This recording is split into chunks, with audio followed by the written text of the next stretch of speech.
Good afternoon and welcome to the Ambassador Cruise Line ground for a switch in distances as far as the cricketers are concerned as we move from the One Day Cup to the T20 Blast. And a tough fixture, you would feel, quite possibly for Essex here against the Blaze, who have been really the informed team this season. They currently lie second in the table. Essex had a good run early on, 3 wins in their first 4 matches, but have lost their last 2. And the Blaze have won the toss and elected to bowl first.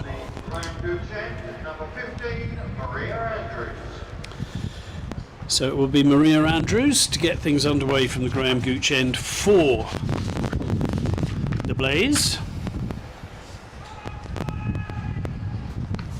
who have some fans here. I can hear 1 or 2. Oh my, what a mighty roar that was as well. Wasn't it? All the way from Nottinghamshire.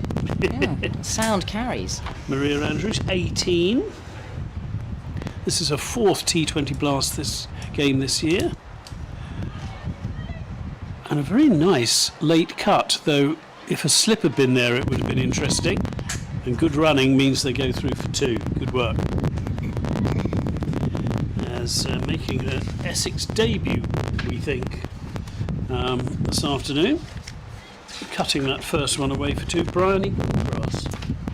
That's right, Bryony. We have looked up and down our homework. We'll tell you more about Bryony in a moment.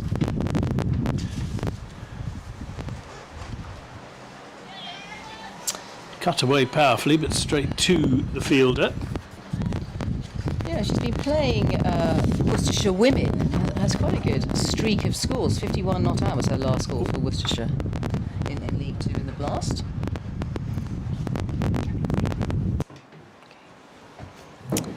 Okay, and she skips and bowls her little off breaks. It's a good piece of fielding there. Looks like that might be Tammy Beaumont from the body language out there. There is our shot. At cover point, very important place to field as well. 3 for no loss, Essex, having been inserted, probably because of the cloud cover. There's a certain amount of cloud cover and humidity around today. McLeod now facing. We know more about McLeod, obviously Lissy McLeod. We've seen a lot more of her in this side, with Bryony Gilgrass making her debut for Essex at the other end. Good looking drive in the gap there. Nicely played. Keep the scoreboard ticking along. It's pretty windy in our scorebox today, so guys fiddling around with the windows and sealed us in now. It stops our paperwork blowing all over the place. We'll talk about table position as well. The Blast current table for these 2 sides and how they sit. Hop, skip and a jump, left arm over, here it comes. That was a thrash away this time by Gilgrass. Scampering through, it's a healthy start here for Essex. 5 for no loss. And it's not over yet. It's first over. Andrews bowling. From this Graham Gooch end. Skipping in. Oh, there's a genuine play and a miss. Yes, she's got a little feather there. And the finger has gone up quick as you like from the umpire at the Graham Gooch end. And already a wicket has fallen. That is of McLeod. So Lissy McLeod. That's a big wicket there for the Blaze, making inroads nice and early in that first over. Yeah, she was almost the form batter as far as Essex were concerned, with her 50s against Warwickshire and Lancashire so far. And she will be missed, given that there's no Grace Scrivens. But well bowled. Yeah, Lissy McLeod, Alice McLeod making her way back. And, yeah, her final score was. And that's her Maria Andrews' first wicket in Division 1 this season, though she did take 4 for 11 for Sussex against Derbyshire in Division 2, so certainly knows how to bowl. But yes, big wicket. Sorry, Izzy, I spoke all over. Oh, no, it's fine. We're sharing. We're good at sharing here. I may be an only child, but occasionally I'm able to share. So Bosch, Bish Bash Bosch, let's see if she can Bish Bash Bosch, is out in the middle. With a name like Bosch, she's probably an overseas player from South Africa. 32 years old. She will not be facing because it was the end of the over. We have a new bowler now from the Alistair Cook end, Sir Alistair Cook end, who's been commentating all day at the Test match on the radio for TMS. 5-1, the score is Essex. So this is your end now, isn't it? Or is it is your end? Well, let's do it from now on. I think that's a good idea.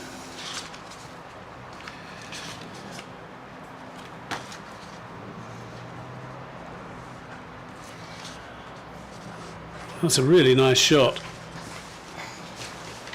Doesn't quite make the boundary, however. But a couple more to Bryony Gilgrass.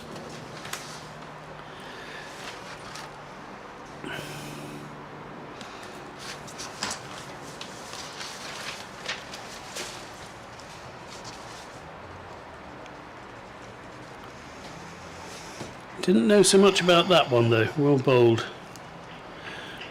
Though the wide is given actually. It's a good chance for Ella Claridge to shine with the gloves, isn't it? With the various missing players from the Blaze today. In fact, they're missing 6 internationals.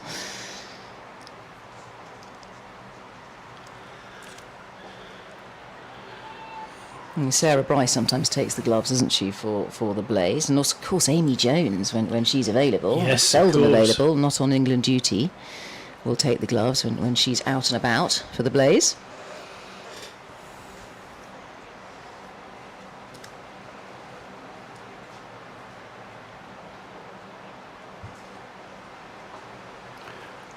Nicely clipped away, but it'll only be a single because it's straight to the deep backward square.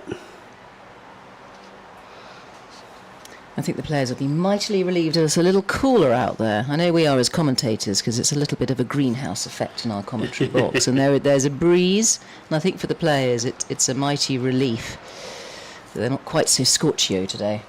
No, I think that's right. Though it is when the cloud cover is down. Fuller, nice looking drive, and that's beaten the fielder. And that should be the first boundary of the day. Nice way for Annika Bosch to get underway with the beautiful straight drive.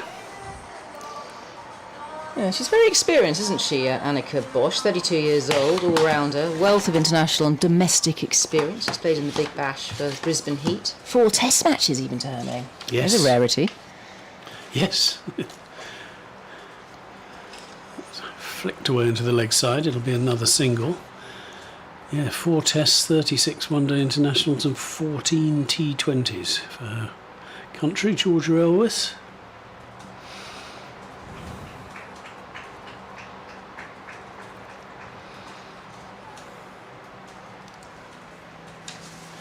Five wickets in the blast so far.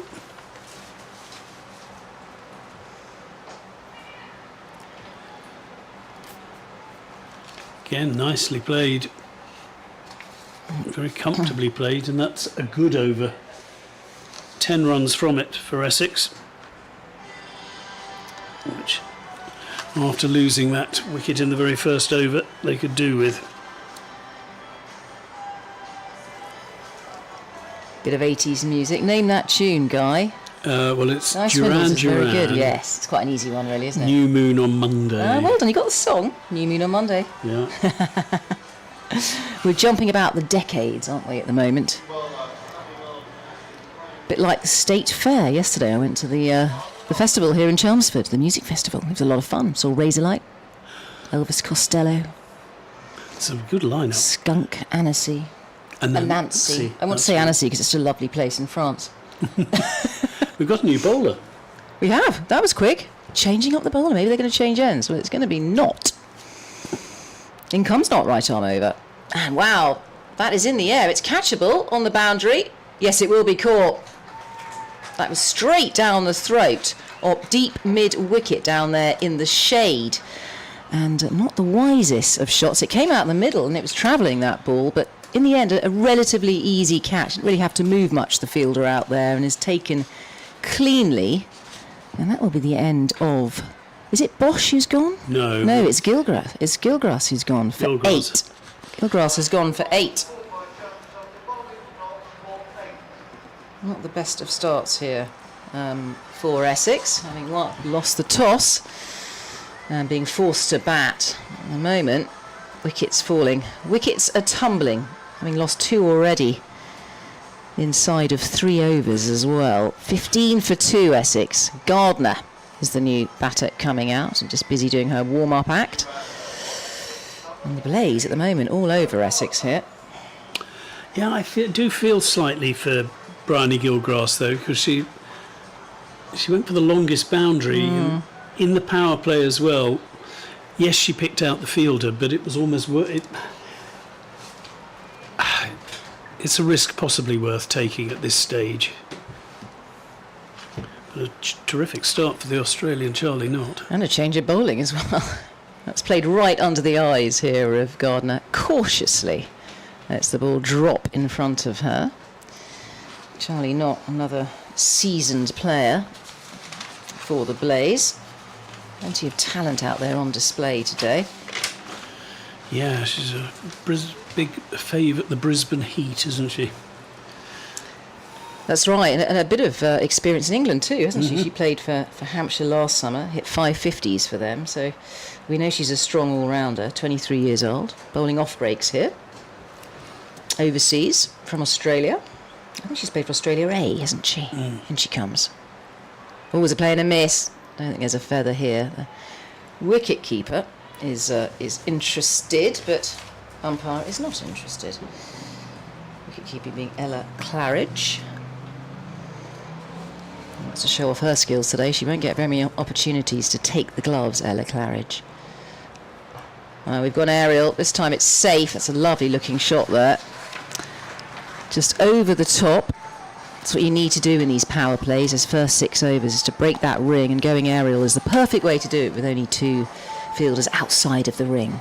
So boundaries are there as long as you're in control of your shot. 19 for 2. And Gardner off the mark there in style.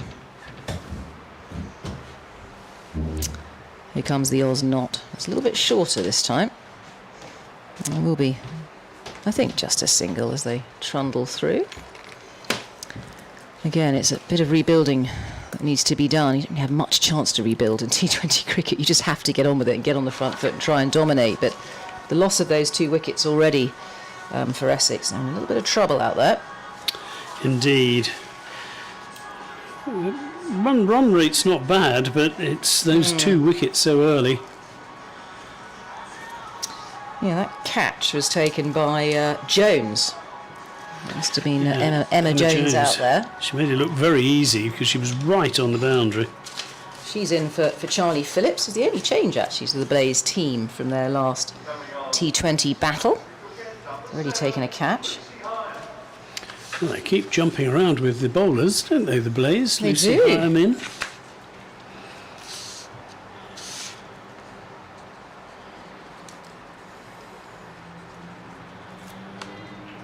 And they think about a dab and go, but Blaze fielders rush in from every direction, so there's no chance. It's a tactic to sort of change the bowlers every over. I think it's a sort of surprise element. Yeah, you sometimes though you feel they'd quite like to have a bit of rhythm. Oh, that didn't miss. That didn't clear the bowler by much in her follow through, but just managed to clear the leaping Lucy Graham. It's a good bowl. And there's a catch. Again, it's played on the up. And it's a 3rd wicket, and Essex are in all sorts of bother now. What a scorching catch as well. Yeah. I think she might have taken that one-handed and very low. I mean, that is exceptionally good. All of that fielding training they do out there is paying off. What a catch. That will go down in history. So Hyam takes a wicket. I mean, you change the bowler, you get a wicket. This is what's happening at the moment for the Blaze. Doesn't it? Yeah, absolutely. So Gardner out. Well, Liberty Heap's coming out now, and after the disappearance of Joe Gardner pretty promptly. Liberty Heap, who was in fine form with the bat recently in 50 over match here.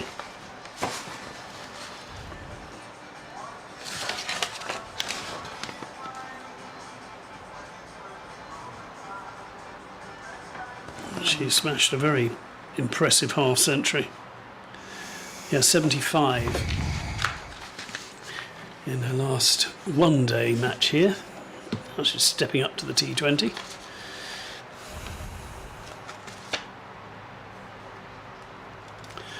And immediately showing the sort of form she's in by cutting that one away for 4 most impressively. She had to wait for her chance this season, but Liberty Heap coming good now. I might just add that that catch was taken by Marie Kelly. And because I think we need to give her a bit of credit here. Yep, yep.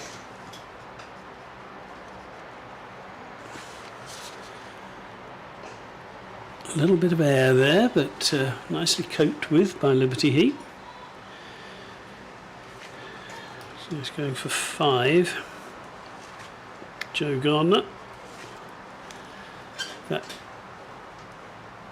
She faced 8 balls. Drop and go. Nice running. Very good running. Despite the best efforts of Tammy Beaumont. And that is the end of the over. So 10 from it, but another wicket down. Yeah, regularly falling. Sorry, 5 from it. I'm getting too excited. Bit of trouble and strife going on out there for Essex. Let's see what Heap and Bosch can do. We know how experienced Bosch is, and can she take the bull by the horns here, lead from the front and use that experience? She's been in many situations like this before. So we're back to Andrews again. Okay, Andrews why not? is making a return from the Graham Gooch end with ponytail swishing. And Heap is just busy taking guard. Tight ring around her, of course.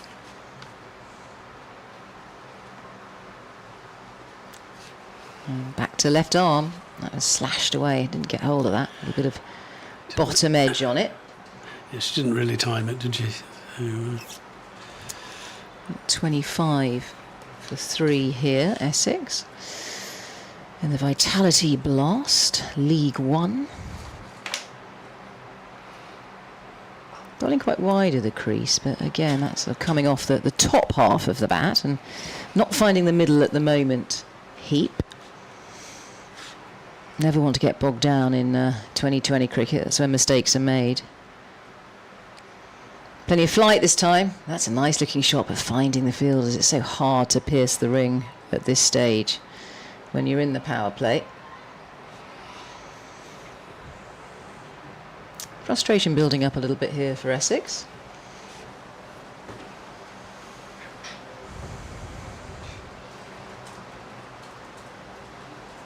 Good foot movement, finding the gap. Yeah, they'll only have a single for it, but I'm going aerial is the way forward, really, if you want to get it past the ring. Yeah, but you have to then be careful, don't you, as Brian E. Gilgrass found. But that was well placed by Liberty Heap.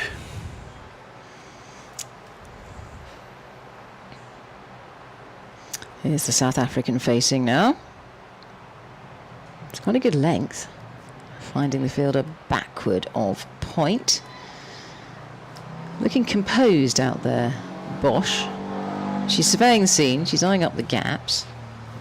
There's a lot of responsibility on her shoulders as the overseas player, or one of the overseas players.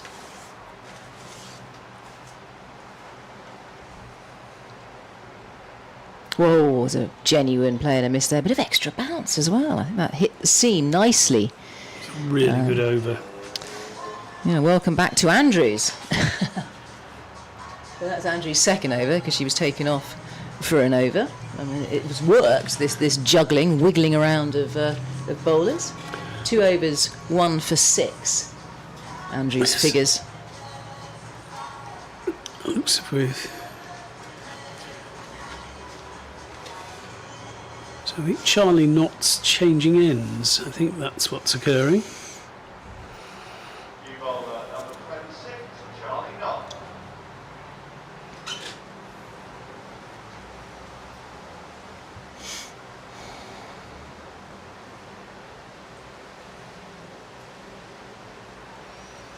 Really nicely played, waited for it and cut it backward a point, and I think it's going to go all the way it is, despite the terrific effort from the fielder.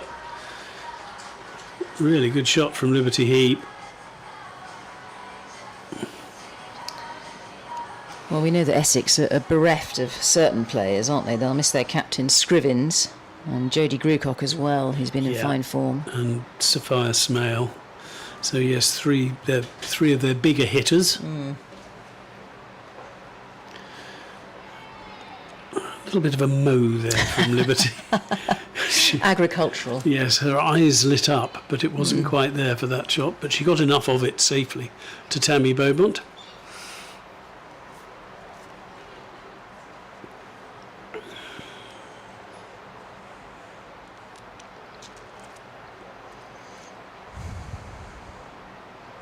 Oof, that's well bowled. And must have been a little bit of an edge. No signal for buys or leg buys. Yeah, those three players we mentioned are all playing for England A versus India A, so that's good experience for those three Essex players, for sure. Absolutely.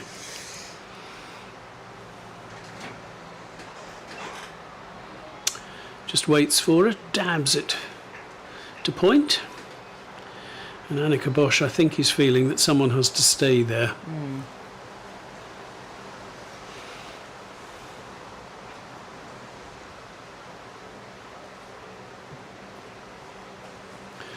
I say that.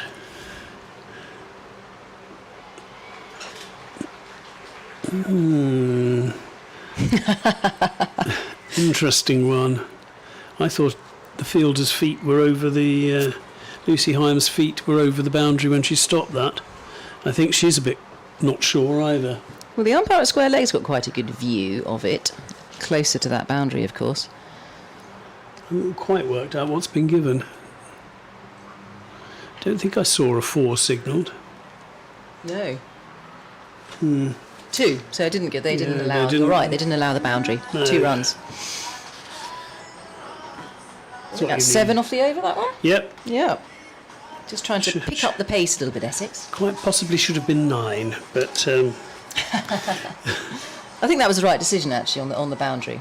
Then I don't think it was a boundary. really? Well, it Even looked though like the feet fielder- were over when she stopped it. Ooh, I think they might have been touching the rope. Well then, We don't have the benefit necessarily no, of true. replay. Okay. All right, Emma Jones, formerly of Surrey, here she is. She's going to turn her arm over. Yeah, she doesn't do a huge amount of bowling, but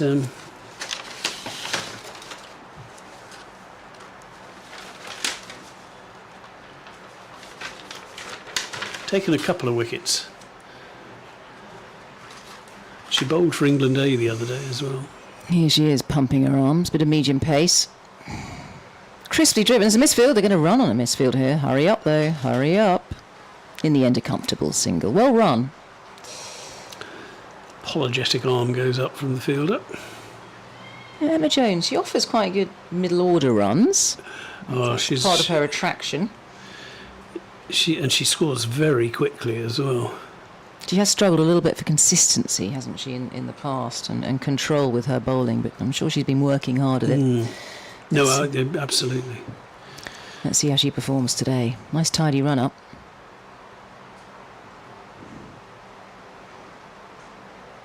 Short of a length, and picking out Tammy Beaumont. She doesn't let much pass Tammy Beaumont, little jack-in-the-box that she is.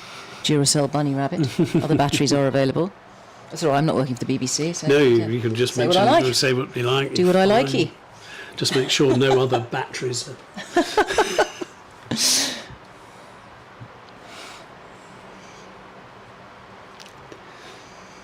Got a bit of height as well, Jones.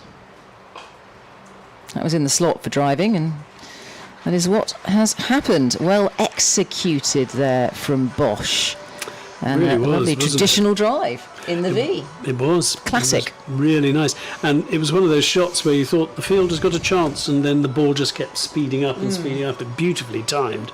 I mean, the outfield must be so dry. I mean, it's almost desert-like, isn't it? There's plenty of brown patches. That ball's going to race away. 38 for 3.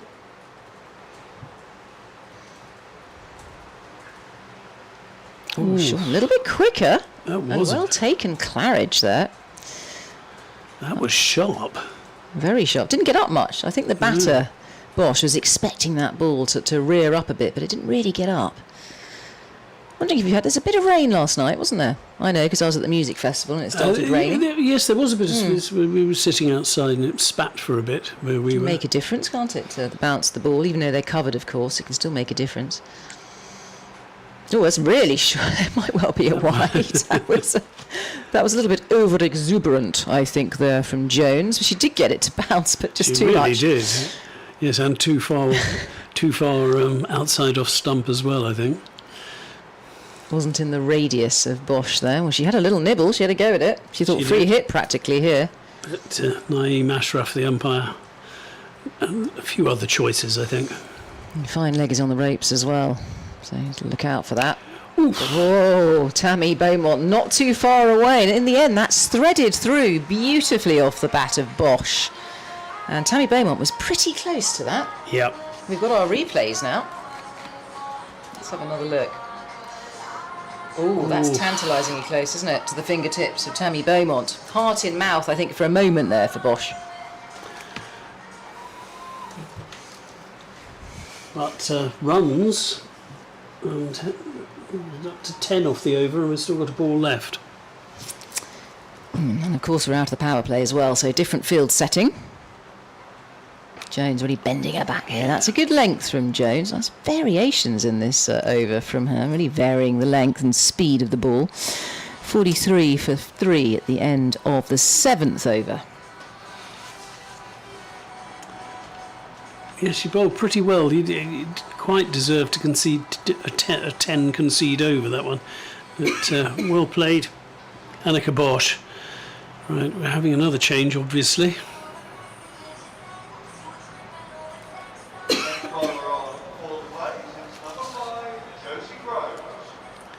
So, Josie Groves into the attack.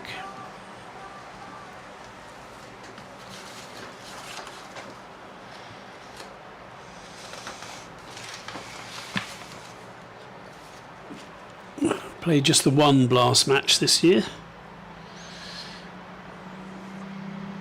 Played a couple in the... and one match for Northants in the second division, and that will just be a single. She took 0 for 38 in her only other match this season.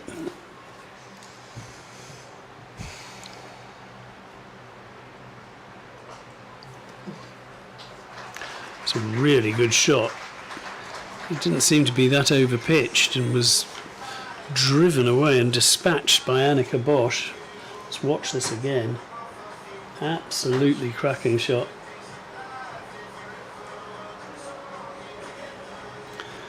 And usually that takes a moment or two to get the ball, but yes, for that reason, is it's quite hard to get the ball back from underneath the covers.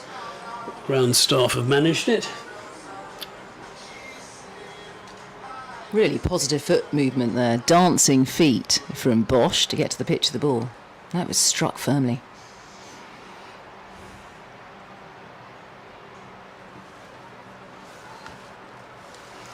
This time she does find the fielder, but again, she is not holding back at the moment, Annika Bosch. The moment I said that she looks as if she was just going to stay there and make sure that someone stayed around, she seems to have been attacking every single delivery. She goes back and has a little word with Liberty Heap there.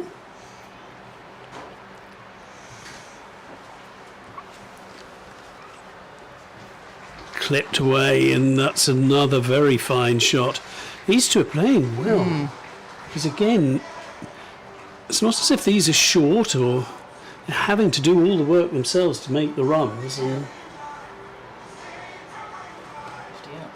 50 up, absolutely right. Thanks, Izzy. Come in something of a rush. It's a rapid partnership. These two are making music together. Good communication between them.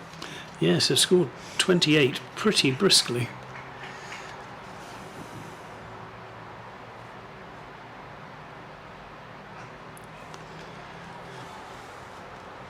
The two shots are drive and then cut for a single. Both players have done the same so far. It's 10 off the over already.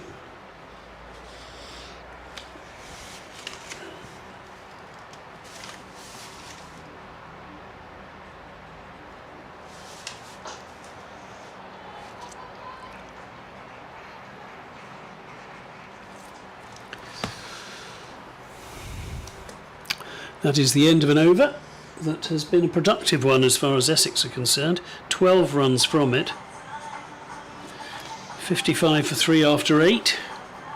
So 30 these two have put on. Liberty Heap has got 18 of those.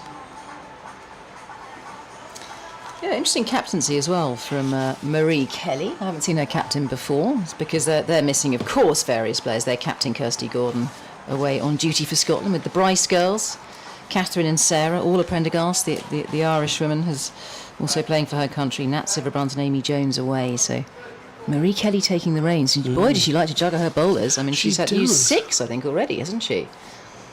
Who have we got now? I'm losing count. Elvis. In she comes and bowls. Whoa, there's a big shout here, and it's gone up. The finger has gone up. Looked out from here. That's for sure. Have a look. We'll have a look at the replay. The finger has gone up. There's no arguing with the umpire. Change of ends for Elvis, wasn't it? So it seems to have worked well. But yes, the change of bowlers. Here we go. Let's have a look at that.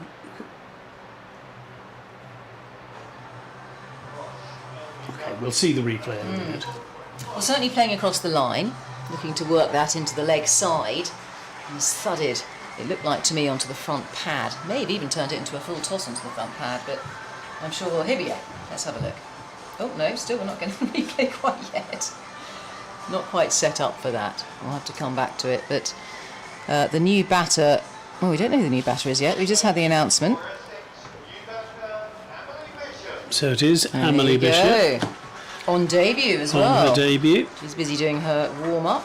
She's played for Middlesex in List A, and most recently she was on loan at Buckinghamshire, where she got 40 and a half century against Hertfordshire, as they played each other twice that day, Buckinghamshire and Hertfordshire. So a little bit of recent form, but this is quite a step up. Well, Bush out for 21. Your first ball is you face in this standard of cricket is against an England player. Elvis again, very handy with bat and ball. Elvis, England player. There's a little bit of bat on that. And onto the pad. For Bishop, I'm sure her nerves will be a-fluttering on her debut out there. Having to face Elvis, an England player too. It doesn't make life easy for you.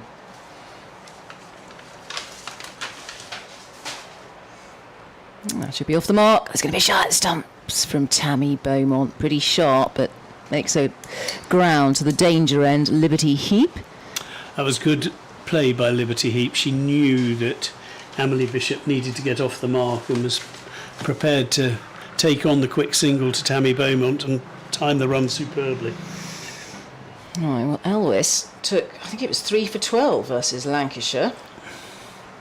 And she has also got some recent runs to her now, 96 runs in the One Day Cup. So she's in form at the moment. Oh, that's a good-looking bouncer, just where she wants it to be, around the head area, anywhere between the sort of chest and the head. The face area is difficult to play. Looking to pull it there, Heat brave to try and pull it, but doesn't make contact. And the umpire signalling that one for the over. Enjoying the weekend traffic out there. Like it came out the back of the hand there from Elvis, and a slight fumble in the field. Otherwise, that could have been perhaps a sharp chance. Running well, though, Liberty Heap at the moment, judging the singles well. And you've got to take them as well, because they're under a bit of pressure here, Essex. 4 down already.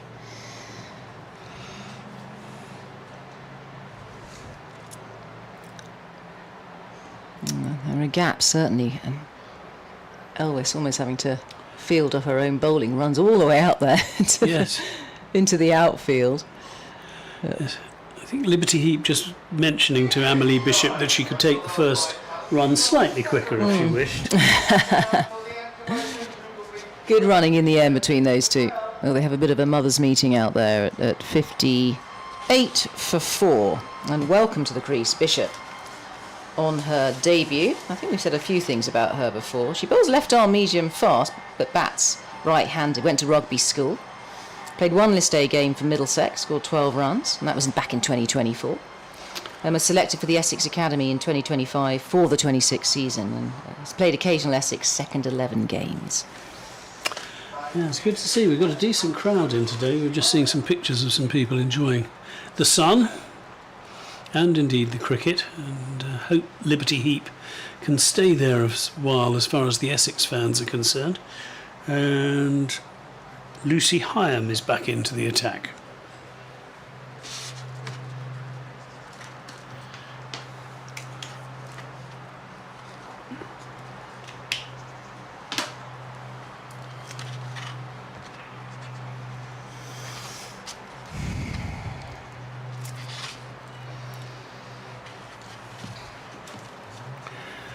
Second over.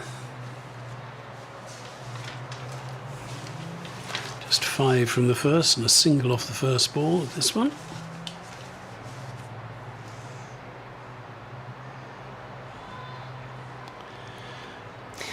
Now, Guy, I was going to ask you, sorry to interrupt. You're very studious. Did you take a note of what the score was after the power play at 6 overs? I did. I failed to do that. 33 for 3. Oh, lovely. 33 for 3. Very good. That's really well hit by Liberty Heap, but a terrific bit of fielding, because Liberty Heap really did time that. Only gets a single for it.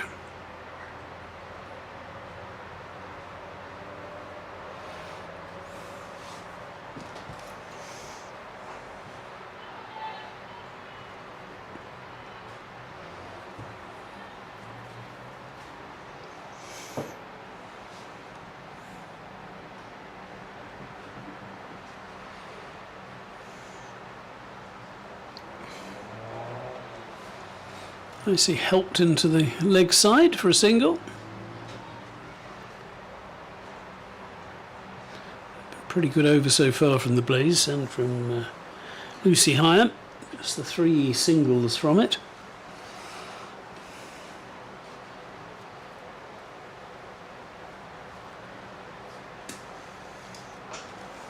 It's a full toss. Straight to the fielder though.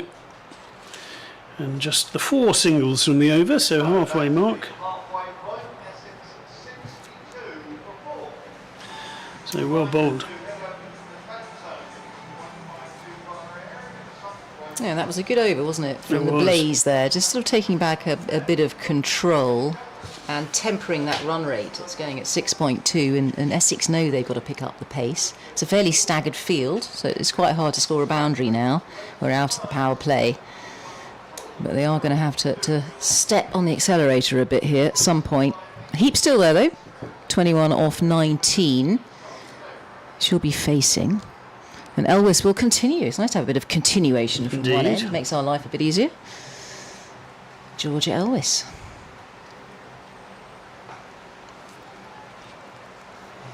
There will be...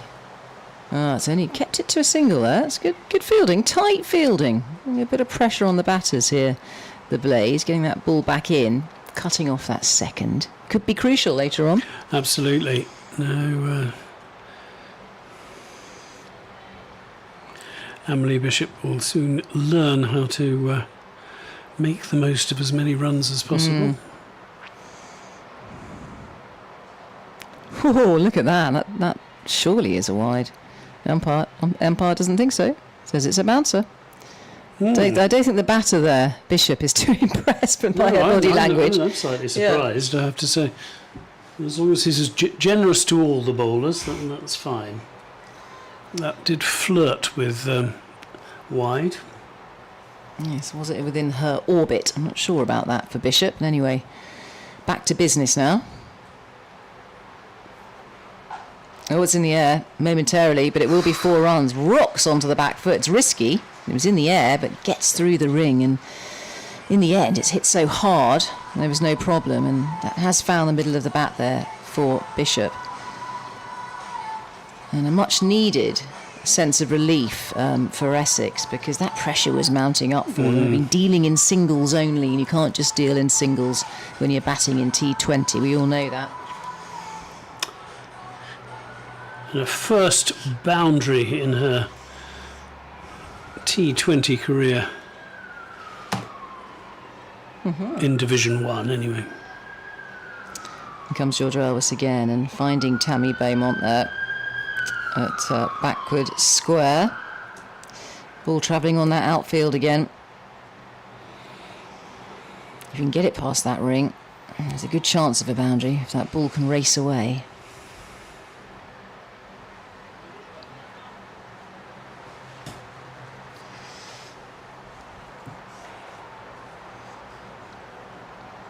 Oh, that is an edge, a genuine edge, no slips in place, not at this stage, but it will be fielded by Fine Leg, who cleans up behind the wicket keeper. She is quite sharp, isn't she, Emma Jones? She's a yard quicker than a lot of the bowlers you see here on Surrey's books until this year. To move to the blaze seems to have been a good one. And she comes again. Oh, that was there to be driven. A little bit of movement though. Doesn't get hold of it. Not timed by Heap, but manages to grab a single. Like 7 off that over. Slightly better over for Essex, but runs not easy to come by at the moment. Good field placements from Marie Kelly. And like the way she's juggling her bowlers as well, because they're just second-guessing the batters as to who's going to come on next and not allowing them to settle. It's very hard as a batter to get any rhythm. Absolutely. Hard for the bowler too, but yes. It is, you're right, it is hard. They get used to it in T20, don't they? Yes, they seem to. Bowlers. It's just a completely different in you come and bowl, style of bowling.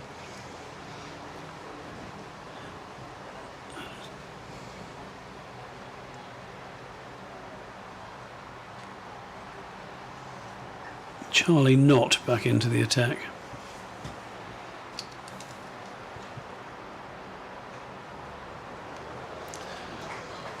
It's a good hit by Liberty.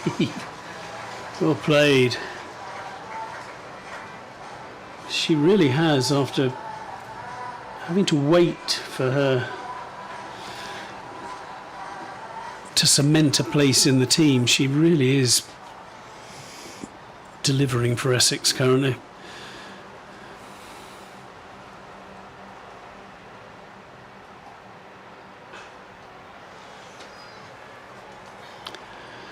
Have got the fielder out there for the straight drive.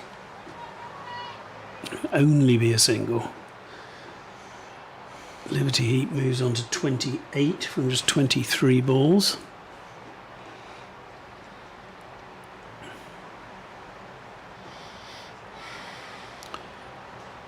And that one will be given as a wide by Ben Debenham, the umpire.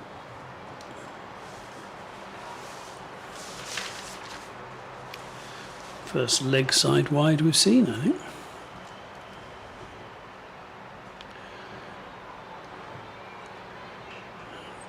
On that occasion, Emily Bishop not sure whether to come forward or back, and in the end can just play the ball out to backward square.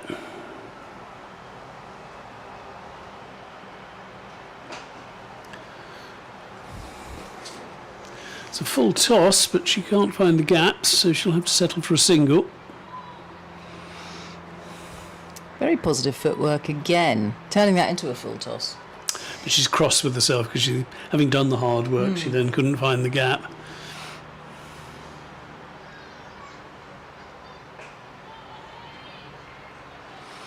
Treated with great respect to that delivery from the bowler by Liberty Heap. Nicely bowled from Charlie, not just a slightly quicker delivery.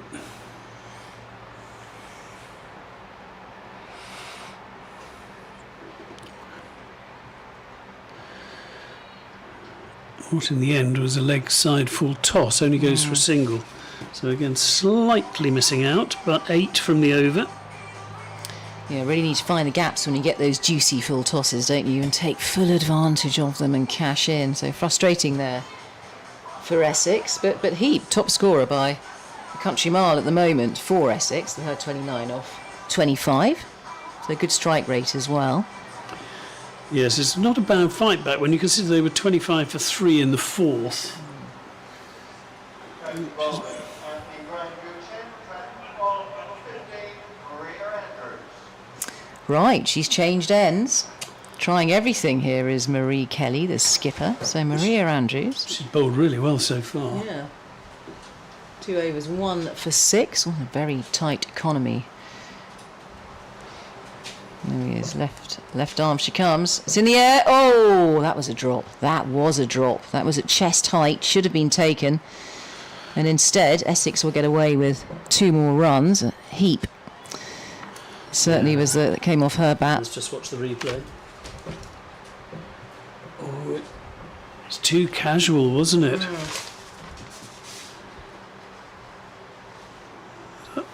Marie Kelly. Yeah, I think it was the captain. It is Marie Kelly, exactly, which is a rarity because Yes. she's sharp in the field. That's a lapse in concentration there. Here comes the left arm, and that is slapped away nicely for a single. Gets the fielder down on her knees to stop that. It's coming out the meat of the bat. So just keeping that scoreboard ticking over. They're going to keep the scoreboard looking healthy here, Essex, if they want to post something competitive today. 80 for 4 now, into the 13th over. And she's really missed out there. Yeah, looking to play that just backwards of square. There was a fielder out there on the boundary. Even so, that was... I'm quite surprised it wasn't given a wide, actually. Yes, I was a bit surprised by that. Maybe because the batter covered it so well. It's Bishop who's facing. Here comes, that has gone down the leg side, and that will be a wide. That was more obvious, that one. This left arm spin here from Andrews.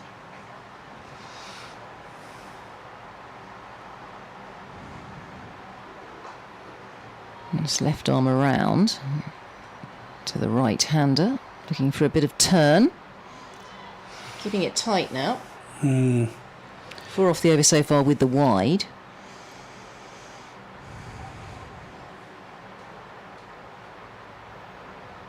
It's nice foot movement again.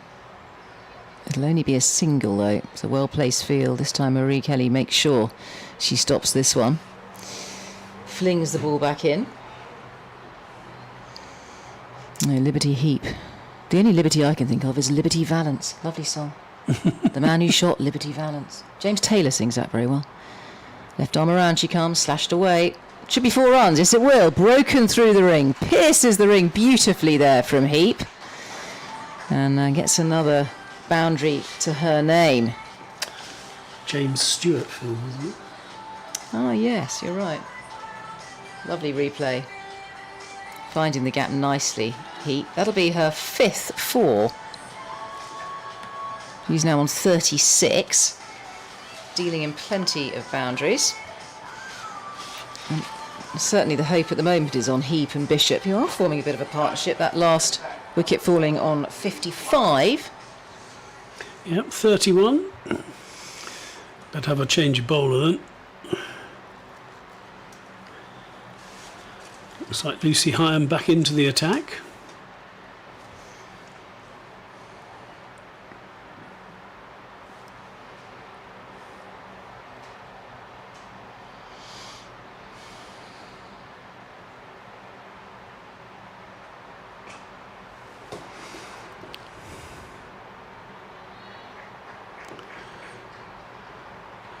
Good juggling on the boundary and a very good throw. Keeps them down to a single. Oh no, they did get through for 2. Good running. No, just the one. It was I'm wondering if just the that's one. Emma Jones. Is she 88 on her back? Yes, You fielded that? terrific fielder. Not such terrific fielding.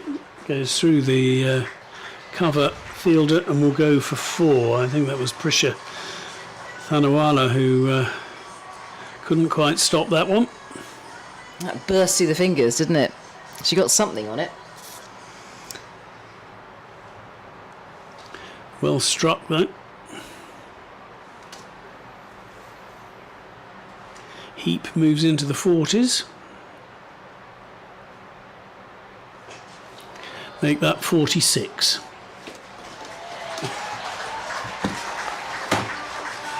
The first maximum of the innings.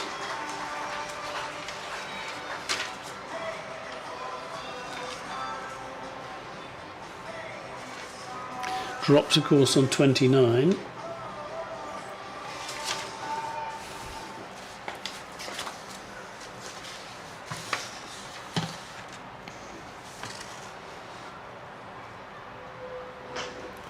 Well, this could be in trouble. And she's gone. Well, it was a good knock from Liberty Heap. She was just trying to keep things going. She's gone for 46. Yeah, really good strike rate, 46 off 30, and playing with an enormous amount of freedom there, but just got a little bit carried away. Again, the fielders were pretty much in the right place, and in the end caught by long on, and a safe pair of hands down there. Let's have another look at this. Doesn't quite time it. Wanted to go all the way, looking for a 6, but a very good catch, right on the boundary. Made it look very easy, didn't she? A little bit off balance when she hits the ball. Feet quite a far away from the ball as she hits it. What a good effort. Right, new batter, you probably heard that on the tannoy. Ariana Dowse heading out to bat. He's also got valuable runs recently, certainly in the 50 over format. So that's caught by Groves out there at long on, number 5 on her shirt. Score 90, so 97 for 5. So they put on 42, those two. So that's certainly the last two partnerships which have added 72 have put a slightly better complexion on things for Essex.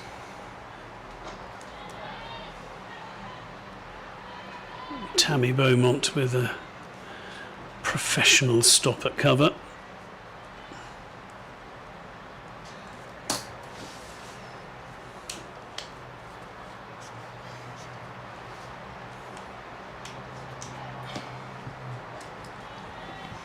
It's well bowled. Yes, it's very much the middle order today, isn't it? Trying to glue things together, patch things up. Sorry, I didn't mean. No, carry on. Ariana Dowse's first game in this competition this season. Ah. Is the end of the over. Aha, Georgia Elvis again, claiming that end, the Graham Gooch end. She's busy arranging her field. Again, a very experienced player, international. Georgia Elvis. Very handy all-rounder. Yeah, bowled a very good over the last time she was in the attack, taking a wicket and only conceding 3 runs. She's sending back Marie Kelly to long off, wants her out on the boundary, looking for that catch again. The elevated drive. It's Bishop who's facing. Now Bishop is going to have to take the lead here now. Here's George Elvis, slightly slower ball. Bishop 12 off 17. We'll need to pick that up. Always looking at a strike rate of over 100. I mean, she's been there a while now. But again, inexperienced on her debut for Essex, Bishop. Yep.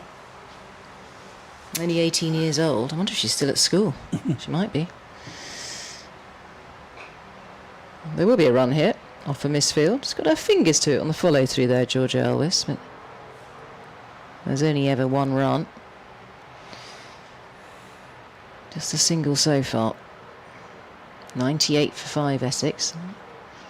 Get to that milestone of 100. I'd be a little bit more relieved, but we all know they need to post a bigger score than that to be competitive here today against the blaze.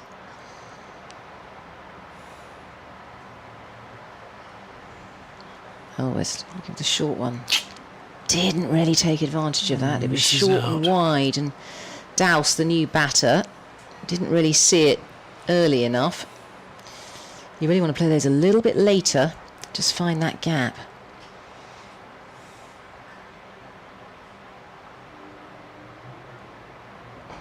It's pitched up. Nice variations in length here from Georgia Elvis. We can see what she's trying to do. Mess with the batter. Well, it's working pretty well. Just 2 singles off the last 4, off the first 4 balls of the over, 3 off the over before that. She's certainly applying brakes. Elvis again. Oh, that's right. It's a lovely looking Yorker, and well watched as well for Bishop. Gets the bat down at the last minute. Keeps it well out of the danger zone. 99 for 5 now, Essex. Too much damage has been done early on.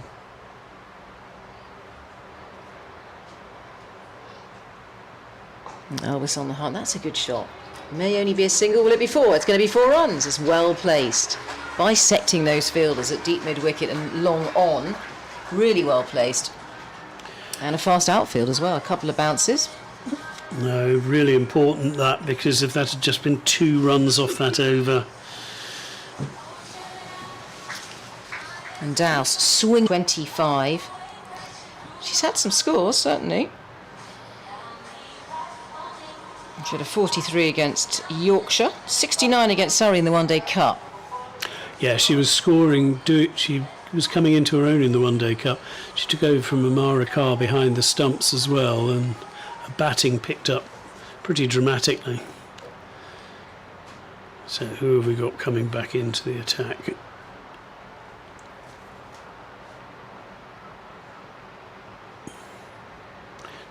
Josie Groves.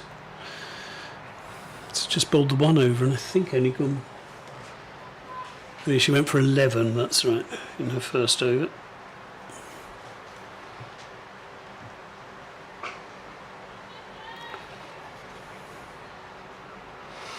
Dug out well for a single.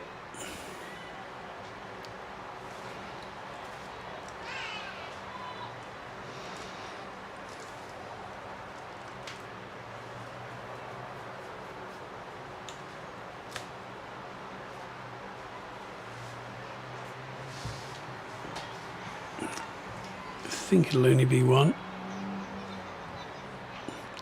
Thought about 2 for a second, but I don't think the second was ever there.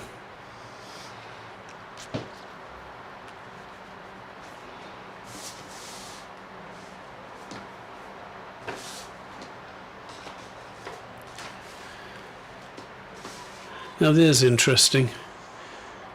It's gone for 4 somethings. It's 4 byes, and you have to feel for the keeper a bit, because it was a waist-high full toss that really the batter should have clattered away, missed it, and then the wicket-keeper had gone a little too far. But the end result is a good one as far as Essex are concerned.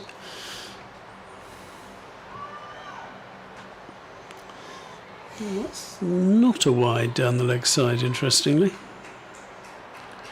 Again, batter must have just moved over there enough to persuade the umpire it was not a leg side wide. It's well bowled. Bit of turn as well there, which cramped up the batter.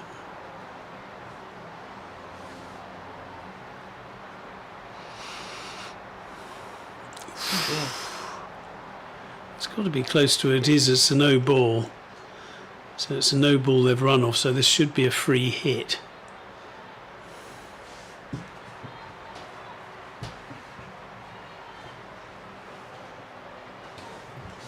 So this is turning into a slightly expensive over.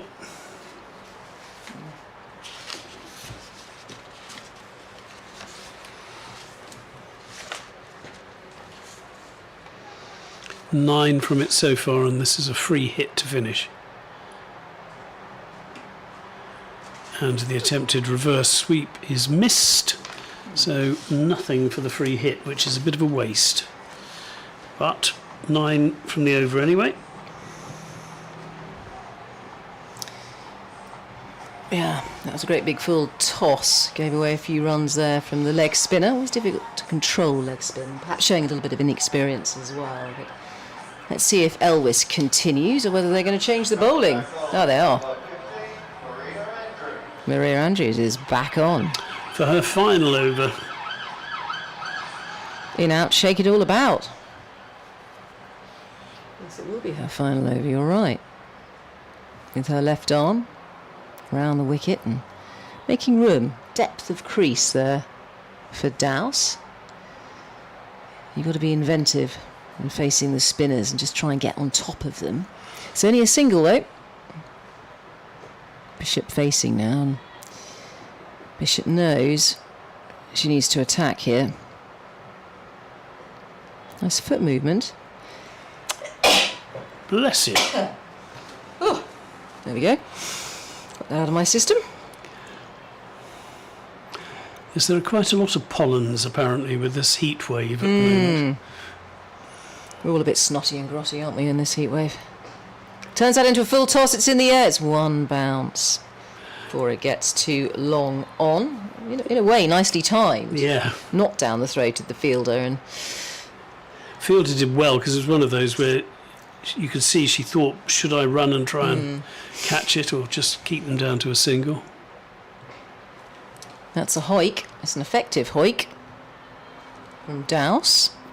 Again, it's another single. Just unable really to penetrate this staggered field. In search of boundaries here, Essex. Pick up that run rate. Almost up to 7 and over now. That's nice and floaty. It's in the air. That will be safe. That's a beautiful shot. It's only one run. For a moment I thought it was going for 6 because my eyes deceived me. And in Good fact, fielding. a beautiful shot for one run. It was a cracking shot for one run, but it was really well fielded on the boundary as well to stop any further damage. Looking to get down on one knee. That is well played. They'll be a shot at the stumps, and I think the fielder. It's a good effort, but the batter makes it in the end. Yeah, Bishop took herself to the danger end. She knew there was a run on, but it was a tidy over, just 5 from it. Well, we are in the death overs now, aren't we? And we know that those batters have got to do everything they can now to scramble runs. They're going to take risks. This ball's going to go in the air. They're going to take quick singles. They're going to put pressure on the field. I was just looking at Andrew's figures. They're fantastic. 4 overs, 1 for 20.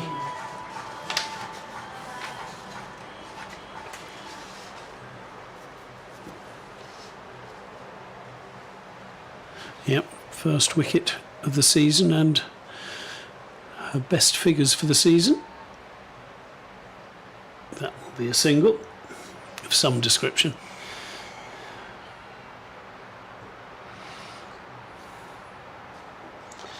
As Lucy Hyam will finish her quota as well. Ooh, ooh. What a brilliant catch. Pretty sure that was Emma Emma Jones. Jones. It was Emma Jones. She takes a really, really good catch. Made it look not easy, but it was a really well taken. Yeah, she momentarily misjudged it, didn't she? She and then did. She got herself into an awkward position, but she's got good hands and she took it cleanly in the end. Just picking out the fielder there. And that is the demise of, I think it's Dowse, isn't it? No, it was Oh, sorry, no, it's Bishop who was on strike. Bishop who is out. So they put on 21 for that 6th wicket. And Emily Bishop, on her debut, she's reason to be pretty pleased, and she gets warm applause from the crowd as we just watch that catch again. And it really was a really good take, as you can see from Emma Jones. So Sophie Munro's in. Lucy Hyam's now taken a 3rd wicket. Well, she had best bowling in this competition of 4 for 16, so she's not going to break that, but this is still her best figures in the competition this season.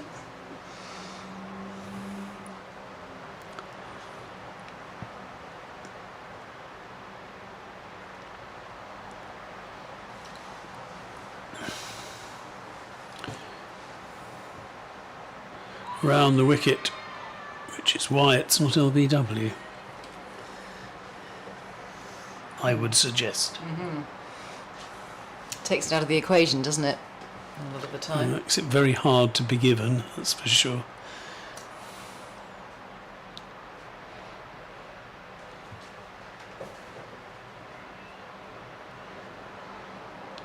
It's well run by Ariana Douse. Helps Sophie Munro get off the mark. Whoops.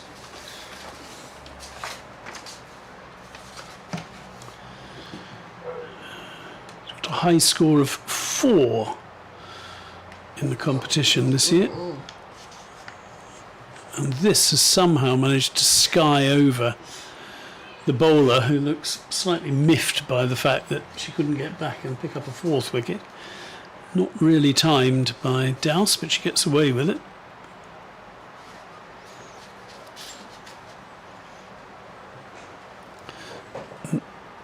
This doesn't quite carry to Emma Jones, but such is her arm, it'll only be the one. And that is the end of a very, very tidy over. Just 4 runs from it and a wicket. And Lucy Hyam has figures of 3 for 24, I make it? Or 23? 3 for 24. Oh, no, you're right. 3 for 24. Very tasty figures indeed. An economy of 6. So she's well and truly done her job for the Blaze. Really good bowling there. I think Essex will be pleased that they've taken it as deep as they have, given those early wickets of some of the big names when they lost Lissy McLeod and Joe Gardner early on, as well as Bryony Gilgrass. Elvis continues now. This will be her last of her quota. That's played quite early there by Munro. She'll only get a single here. Still managing to keep it tight. The Blaze applying the pressure. Only 2 overs remaining, of course. They need to swing the bat here, Essex. There could be some catching practice coming up. Big holes on the leg side. Oh, there's the hole. It's in the air. Is it catchable? Yes, it is. And that is well taken once again out there at deep mid-wicket. A lovely catch, taken coolly. And that's the end of Douse, who goes for 8 Is it Emma Jones again? 14 deliveries. Well, she gets around Emma Jones if it is her. Pretty certain it is. It'll be her 3rd catch that it is Emma Jones. Has she got 88 on her back? Yes. You've heard it over the tannoy to confirm that it was caught by Jones. Cleanly taken in the English style. You take it as a bucket into your chest, as opposed to the Australian style with your hands over your head. So the captain comes out. They need her to stay until the end, if possible. Just see these last 10 balls through with as 10 singles would do, you feel. But anything that gets towards that 140 would be handy.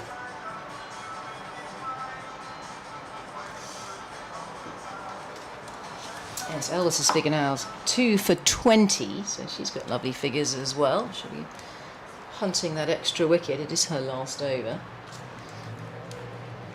And she comes. It'll be another single. This run rate, I don't think, as far as I know, hasn't got above 7 No. in this innings. And it's not, we know in T20 cricket, especially in these conditions, you feel like there are runs to be had, like dry conditions. Although there is a bit of cloud cover, you'd expect a few more runs on the board. That is pulled. Will it go for 4? Yes, it will. That's a shot that's very much needed from Gray. A captain's shot, just to try and pump up these runs. Was that the first ball she'd faced? I think it is. No, it's not. It's the second ball, isn't it? Second ball. Oh, no, hang on. It's Munro. It's Munro who's facing. Is that right? Yes, it is. I think the scoreboard switched over. Sophie Munro. Sophie Munro is on to 7 now. It should just be a single here. But 7 off the over so far. A little bit healthier for Essex this time. Tempo's on the way up. This time Gray will face. I think the scoreboard was just a little bit ahead of itself earlier. 128 for 7. Only 7 balls remaining in this innings. It's in the air. Ooh, not close enough to the bowler on her follow through Elwes, and it will be 4. That's a lovely classic shot there from Gray. And that is the second ball she's faced, and she'll go on to 5 runs. So, not a bad over at all this time from Essex. Just what they need at the end of their innings. Pump a few runs, valuable runs. Let's see what they can do in this last over. I mean, they've got wickets in hand. They've got 3 wickets in hand, which is good enough for a last over to swing the arms. Yep, 4 overs, 2 for 30 for Georgia Elwes. Interesting to know who's going to bowl the last over, actually. Presumably it'll be either Josie Groves or Emma Jones. Or not. Or someone completely new. What about not? Oh, Nott's got Yeah. 1 over left, you're right. And it looks as if it is. Well called. Goal by number 26, Charlie Knott.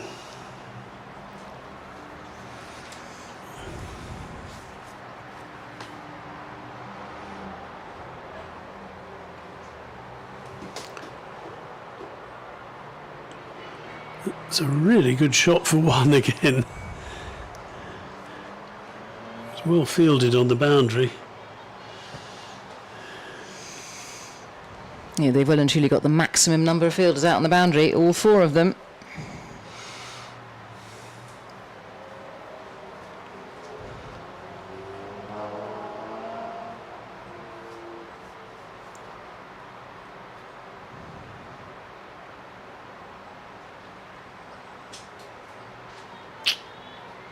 Well bowled. And not what Essex would have wanted. A dot ball in the final over.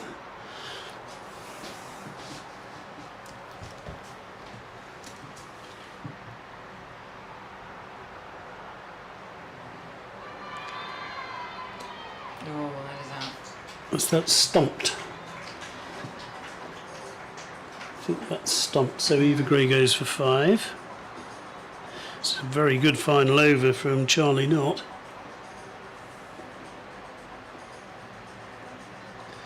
She picks up her first wicket, just watching the replay. Eva Gray, stumped by Carriage. Yes, that's really sharp.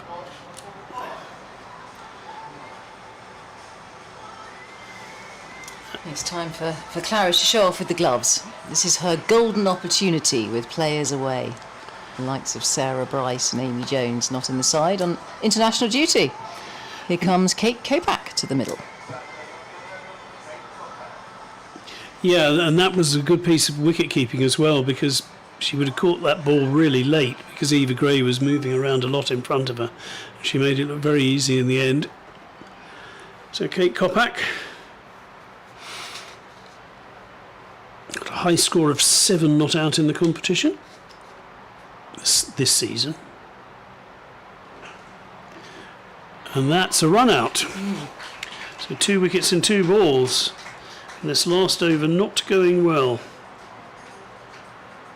Sophie Munro run out, backing up.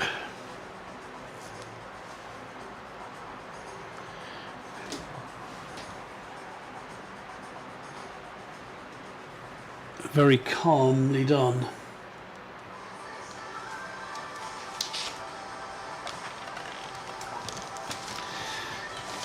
Yeah, so 9 wickets down.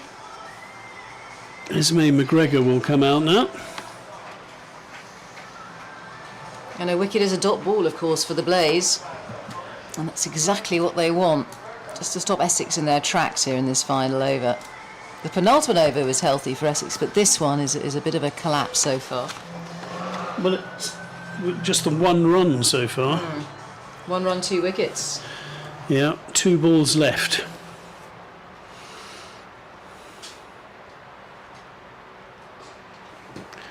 And we'll get 1 more run. That's all they'll get off the arm of Emma Jones. So the last ball, no pressure, Kate Kopak.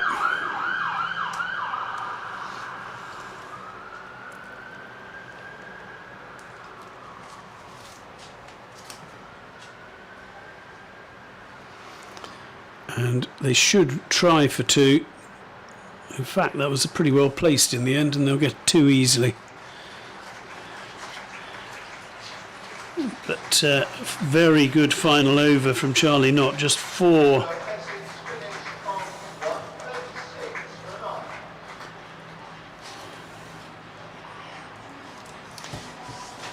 9. Yeah, that run rate is hovering below 7 in that innings for Essex, and there was a lot of stumbling around in those early overs within that power play. Of course, losing those 3 wickets in that power play really stopped them in their tracks. Essex, it took time for them to pick up the pace. Bit of middle order batting. Yeah, And yeah. it saved the day in terms of patching things up in the middle there. Bosch on 21. That 4th wicket partnership with Liberty Heap for 35 was like gold dust for them, and Heap stuck around for her 46 off 30 deliveries. A good strike rate for her, and put on 42 with Bishops. It's those 2 partnerships really crucial that glued it together, that made them put some sort of a competitive score on the board here for Essex. But the Blaze looking pretty fiery out there, despite the fact they're missing 6 internationals. But they do have Tammy Beaumont, they do have Georgia Elvis. They've got their skipper as well, Marie Kelly, who's the new skipper, taking the place of their usual skipper. So there we are, there's the match summary. Hyams 3 for 24, really impressive. Knott 2 for 24 with that terrific last over. 2 for 30 for Elvis, 1 for 20 for Andrews.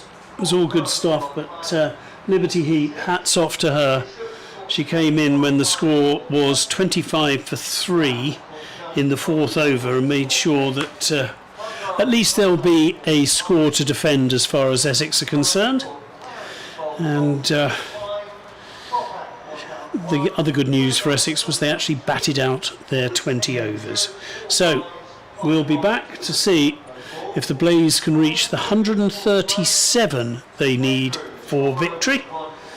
Join us again then.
Well, Essex coming onto the field to try and defend the 136 for 9 that they made in their 20 overs against the Blaze. Blaze, remember, won the toss and elected to bowl first.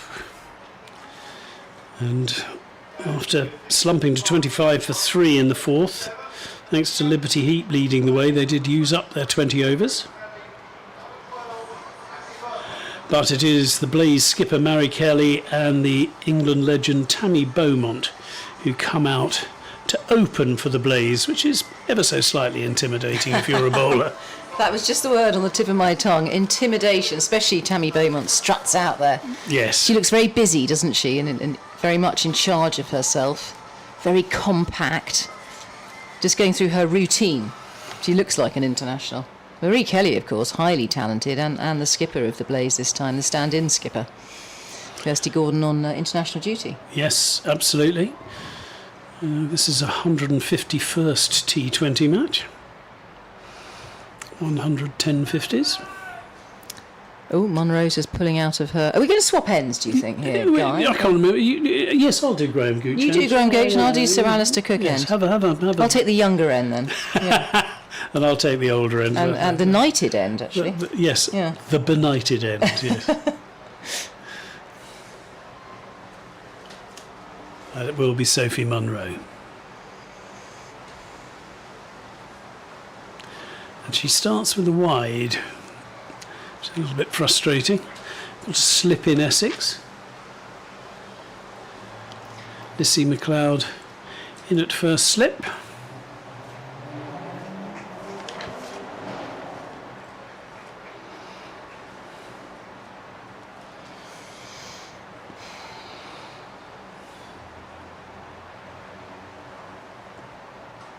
Better delivery, but coaxed into the covers, nicely fielded.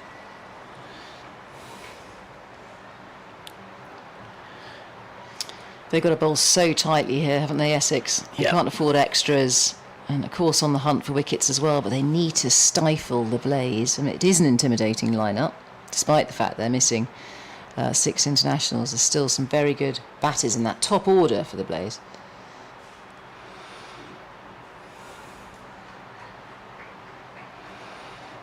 Yes, they're a side that know how to win. I was looking at their results earlier this season. We'll mention that after this delivery. And that's 2 wides in the first 3 balls. They won their first 3 matches of the season, but with 3 balls remaining, and by 4 balls remaining. So they find ways to win, even if it's pretty tight. But they ended up with 3 wins against Yorkshire, Lancashire and Warwickshire. Yeah, they're currently 6th in the table, aren't they, Essex? And the Blaze are 3rd in the table out of 9 teams. An extravagant lead, isn't it? I've got the Blazers 2nd. Have you? Well, you might well be more up to date than me. You usually are. No, what the BBC said this morning, I don't know. What the BBC said. What did Crick Info say? Let's have a look. Have a look. Well, Crick Info is saying 3rd. Interesting. Who have they got as 2nd? Durham. I've got Durham 1st. I've got Hampshire 1st. I've got Hampshire 5th. Are you looking at the Vitality Blast? Last woman's table. Yeah, I know. But remember, mine is up to date because I'm online and busy refreshing. Okay. And you have a printed out. Or maybe the BBC have That's annoying. got it wrong. Well, either one of them have. That's a real difference. Because they played some games on Friday, didn't they? So having played on Friday, things would have changed by Friday evening. It looks as if they haven't got... You've got Hampshire Hawks having played 7 matches, haven't you? So they were the Friday games. Yours is right. Friday games. BBC, bad BBC. That was from this morning. Was it? Oh, and that's a wicket. Wait. Tammy Beaumont goes. Big, big wicket. But it wasn't, because it was a free hit. Oh. Here we go. We're so busy talking about the discrepancies here in the table. But it's the free hit. Tammy Beaumont, of course, knew that. That was catching practice. Catching practice for Essex. The only good news is that they didn't score any runs off the free hit.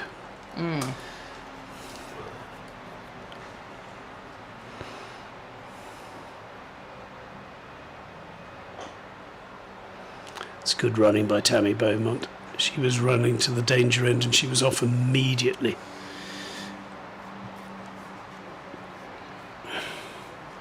So,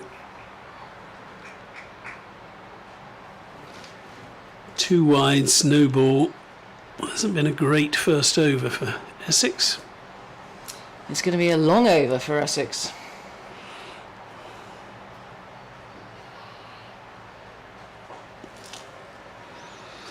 This is better.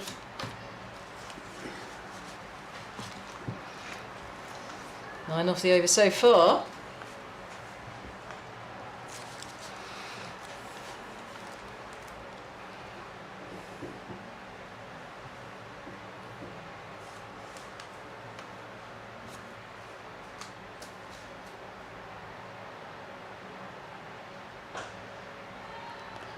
It's a good looking shot for nothing. And a good fight back in the end by Sophie Munro, but still 9 off the over. Well, Tammy Beaumont's in that test side.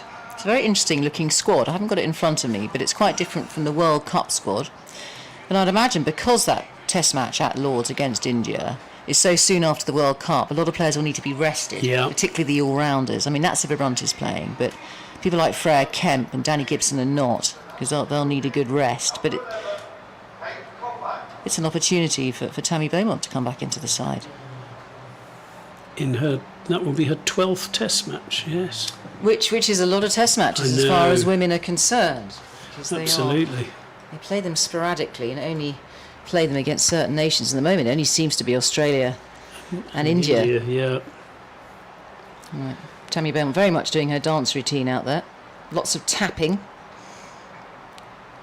A bit like Nadal. But what a record. 140 ODIs, 109 T20s. Here's Kopak. She thunders in, and that's nice tight bowling. It's cramping up Beaumont there. Not giving her any width. If you give her a fraction of width, she's going to put this ball away. In this power play, of course, it's a tight ring, 2 players outside of the ring, but if she can pierce that ring, runs will be aplenty in this lightning quick outfield. She's got 5 wickets in the competition so far this season, Kate Kopak. 4 of them against Hampshire. She took 4 for 18. The Hawks. Right arm over she comes. It's a little bit shorter. And it's attempting to pull that. Finding the fielder. Annika Bosch is a really good fielder, and yes, they won't be taking too many liberties to her, I don't think, this afternoon. She looked pretty handy with the bat as well today, and cut off in her prime, I thought. Yes, she got the LBW, the correct, but the LBW. Out for 21. It's a little bit quicker than you think there from Kate Kopak. Rushes on to Beaumont, but she's good at tucking it away into the gaps. And there's a deep square leg out there. Deep square leg and third man are the 2 fielders out on the ropes patrolling. Just 1 off this over so far. It's a better over. Got to have a good start in these power plays for the fielding side, Essex. They're not defending a big total here by any means. They need 137 the Blaze to win. They need around 7 and over to do that. Kopak just not quite finding her rhythm and her run-up. She does that. If she's pretty sure she's got a run-up wrong, she'll just stop.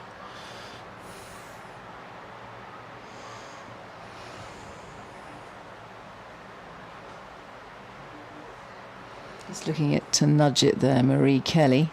There's so many marks for the bowlers, all in spray paint. It's like graffiti. In some matches you go to, there are all sorts of signatures and weird stuff written on the grass. Works of art. Well, if you're Banksy, it's a work of art, isn't it?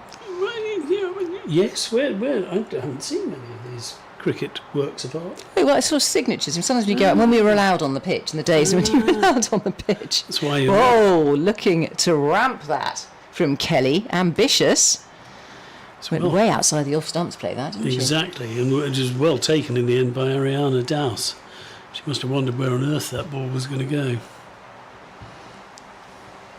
Yeah, looking to be inventive. It's quite a cocky shot to play early on, isn't it? But you half expect it in T20. You never know what's going to happen next.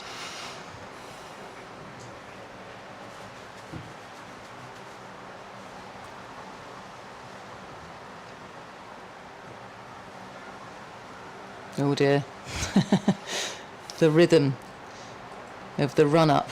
So Kopak, does she usually bowl from this end? I'd imagine she bowls from both ends, because they all do. But she tends to start from this end.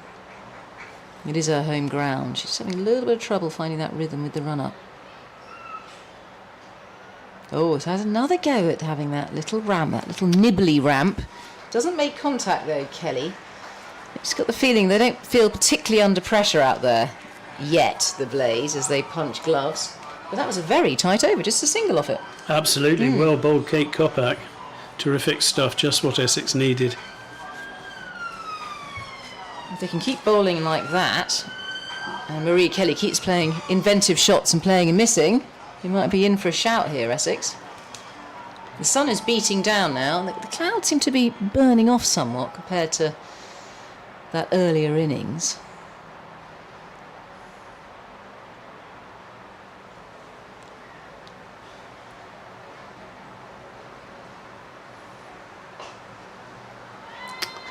That's some shot.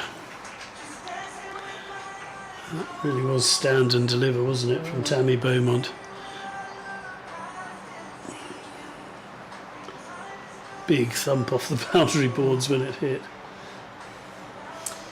And play with the flourish as well. It's always a thing of beauty when the full follow through.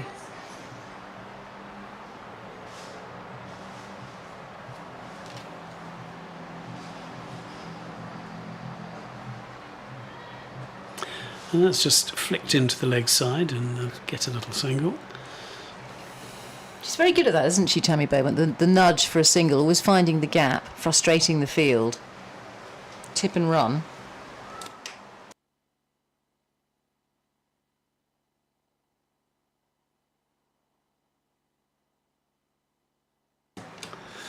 You're doing that? Yeah. Carry on. Am I doing it or are you doing it? You do it.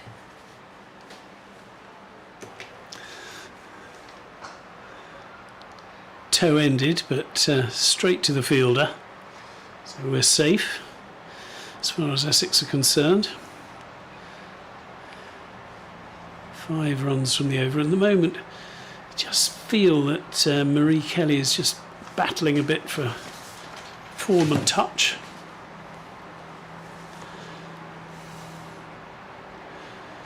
Highest score this season of 45 against Warwickshire, county where she started her career. She's got 148 runs at just under 25.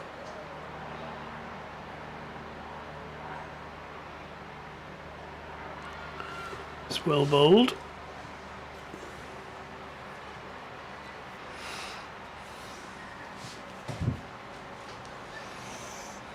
Yes, looking to make amends a bit here, isn't she, Munro? That slightly dicey first over of hers. It went for 9. A few too many extras in it. Just needs to calm down a bit.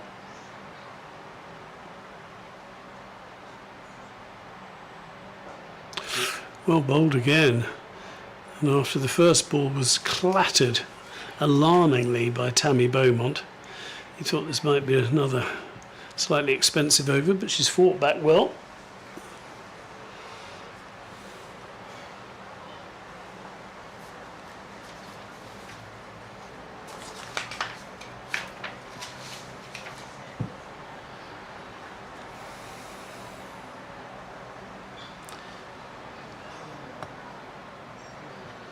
Taken 5 wickets at an average of 30 runs so far in this competition. That's helped into the air and has been missed, I think, on the boundary. Yeah, I think that was Kate Kopak, wasn't it, on the boundary? I boundary? think she lost it, yeah. Let's just watch that replay. So it's fetched.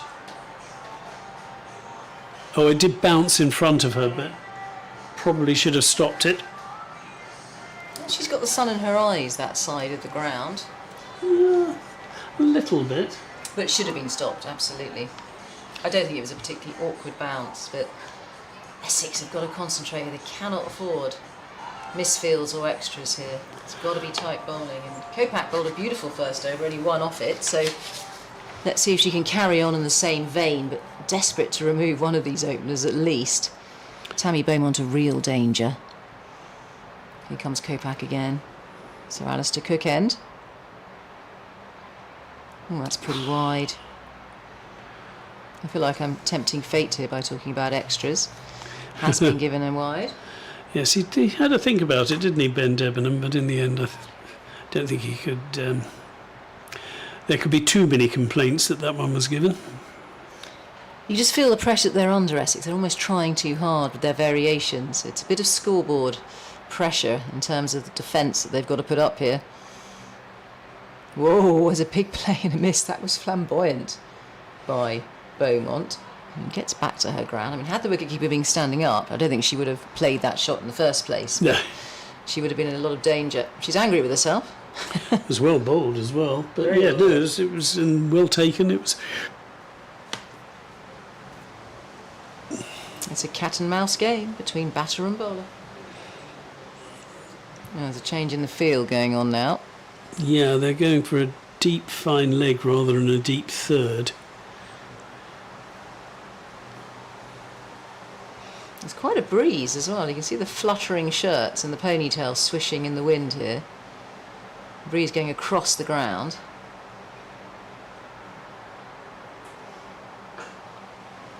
That's really muscled there by Tammy Beaumont. She almost digs it out. There's a shy at the stumps. Almost takes the bowler out, Kopak. Well, it did hit Kopak, didn't it? But she managed to roll with it. She's a tough girl. She's back on her feet and strutting back to her mark. Yeah, gets a sorry from Joe Gardner. Bit of battering going on. But there was she had to go for the stumps because there was a tight single.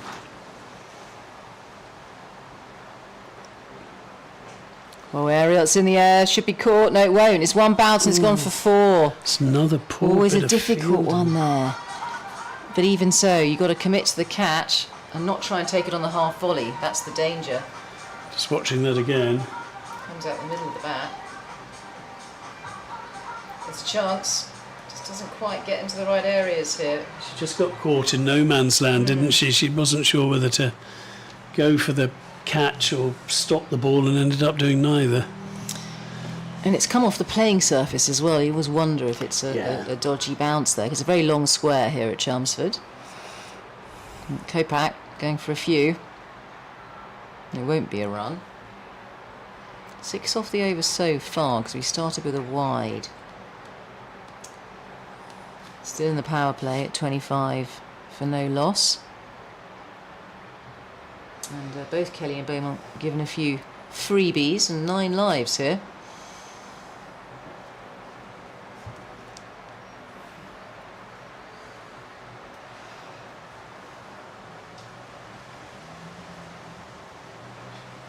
It's Ariel, not in control of the shot, but really throws the bat, gets a top edge and flies over the head of third man who's up on the single. And was it earlier? It was early in the over they switched, and that would have gone straight down to fine leg for a single, but they to third for a single, but they switched, brought third inside the ring and put fine leg outside, and Kelly just showing her awareness of the field there. She really threw the bat at it. It's in the air momentarily, but it's going to break through. They'll get a couple. Just things looking a bit too easy out there at the moment for the blaze and the sunshine. yes, Liberty Heat was taking out some frustration for that ball that went through her. 12 off that over. Yes, in real contrast to the first over that she bowled there, Kopak, and he went for a single, but perhaps too much experimentation from Kopak there, a little bit too loose. And that beginning with a wide always sets you on the back foot as a bowler. Skipper bringing herself on. Eva Gray. Grace Scriven's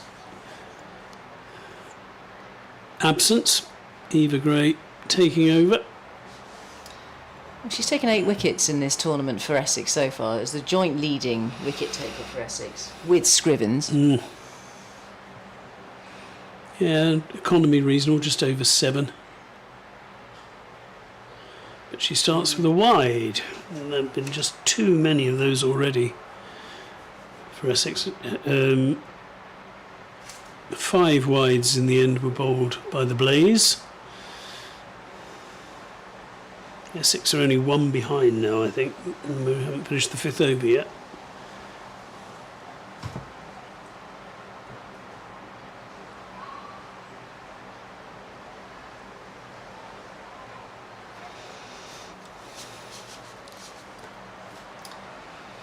Yeah, that extras column. 4 wides and 1 no ball so far.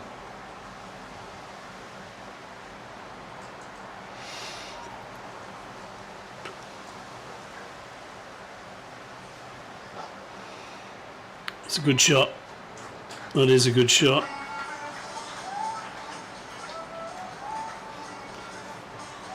She just spots the shot so quickly, Tammy Beaumont, and quick hands.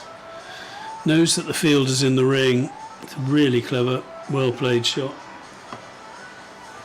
She knows how to make the most of the power play, doesn't she? There is a big gap on the leg side. Which is exactly where she goes again. And it beats the fielder. And that's back-to-back boundaries for Tammy Beaumont.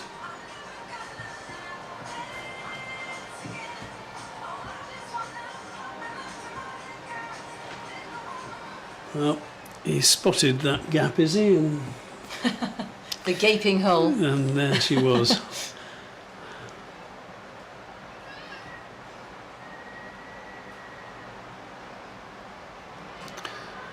Good comeback by Eva Gray. Looked a little bit on the high side for the LB shout.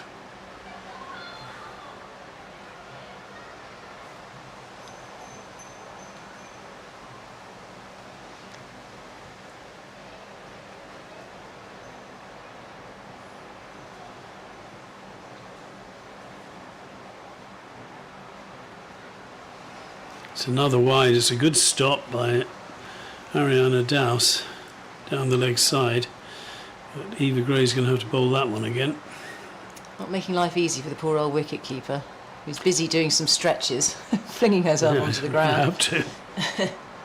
She's doing well. She's kept well since she came in to the team behind the stumps from the excellent Amara Carr.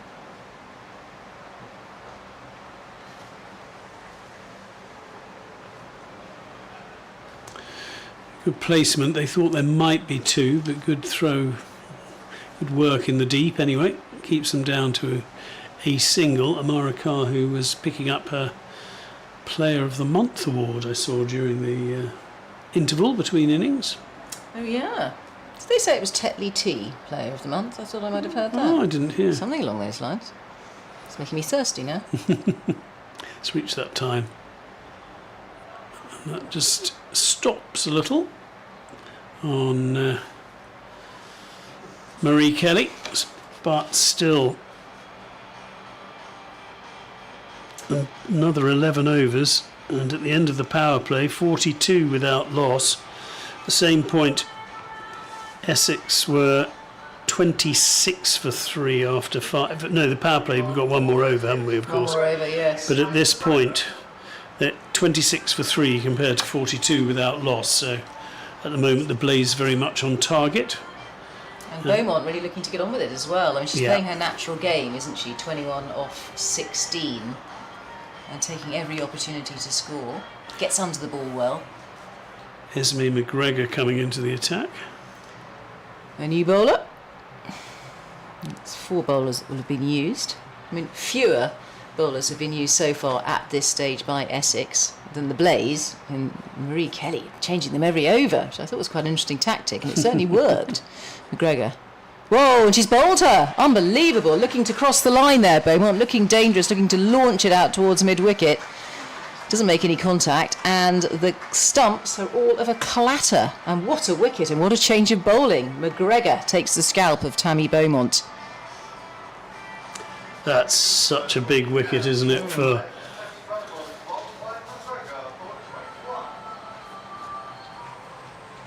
She's looking exceedingly dangerous, Tammy Beaumont. She really was. And very relaxed as well. That's well bowled. It was pitched up, it was just coming in a little, and it wasn't really there for the swipe that Tammy Beaumont went for. It straightened really nicely. It's a top bit of bowling from Esme McGregor. First up.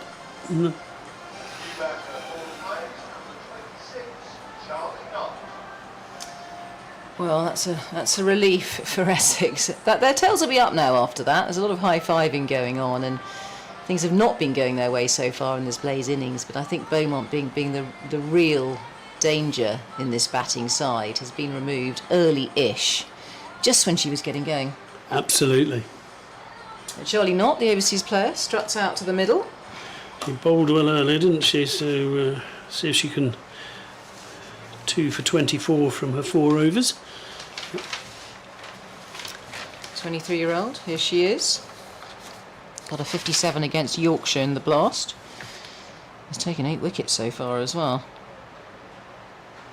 Yeah, 4 for 17 against Lancashire's wickets again today. Times that crisply for the first ball that she faces Charlie Knott.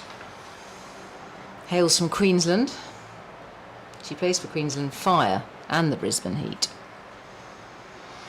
And Australia A, you pointed out as well. Yeah, so uncapped, having played for Australia A, but not for the full Australia senior side, not yet. And this is her 125th T20. Wow. Ooh, almost playing on there, almost chopping on, gets an inside edge onto the ground, and looking extravagant for her second ball. Well, this is exactly what Essex needed and wanted, isn't it? Esme McGregor is serving up so far. Well, somebody needs to wrestle back a bit of control, and at the moment it is Esme McGregor. Nice tight lines. They are going to take quick singles. There's a misfield. Had that been taken cleanly, could have been dangerous. And it was not running to the danger end. She called the single. It's safely home in the end. The run rate's dropped a little bit, and that's unsurprising because we've had the wicket of Beaumont. It was almost up to 10 earlier. They just want to stifle the Blaze if they can now.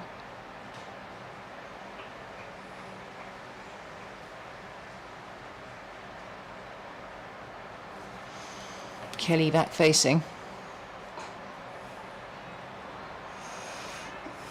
The dot ball, they won't mind too much, the Blaze. They'll just try and recalibrate now that they've lost Beaumont. There's no panic out there.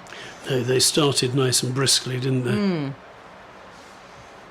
Yeah, you always want a decent power play. This is the last ball of this power play.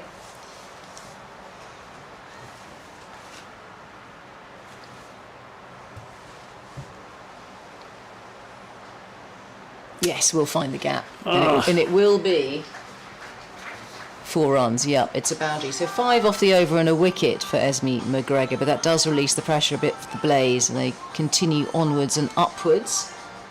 Very well played. Just makes a little bit of room for herself there, Marie Kelly. Yeah, that's frustrating, isn't it, when the boundary comes off the final ball and you bowled so well. So, They're still ahead of the game, aren't they, Guy? At this stage, the Blaze at 47 for 1 yes, at the power play. Exactly. 33 for 3, Essex at this stage. No, so the run rate's virtually 8. The required run rate from now on is only 6.5. Well, Bryony Gilgrass is into the attack.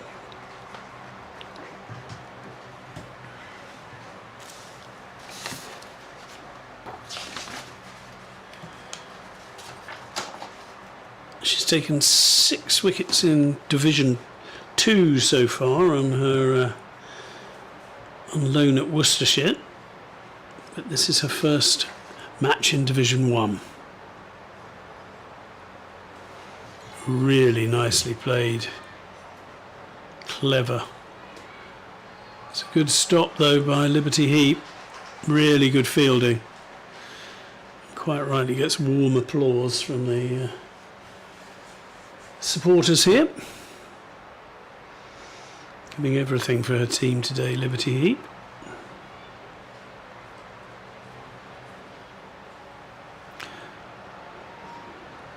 Still 2.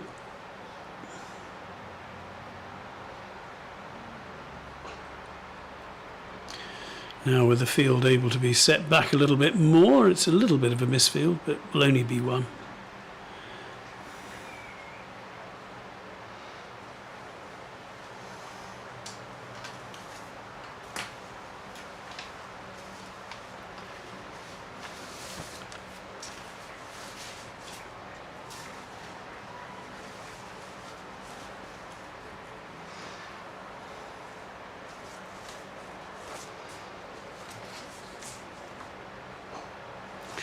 Uppish but safe. Well played by the skipper Marie Kelly. She moves to 20. 50 coming up as well in the previous ball.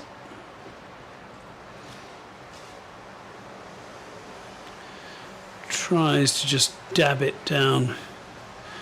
Little reverse stab, but doesn't work.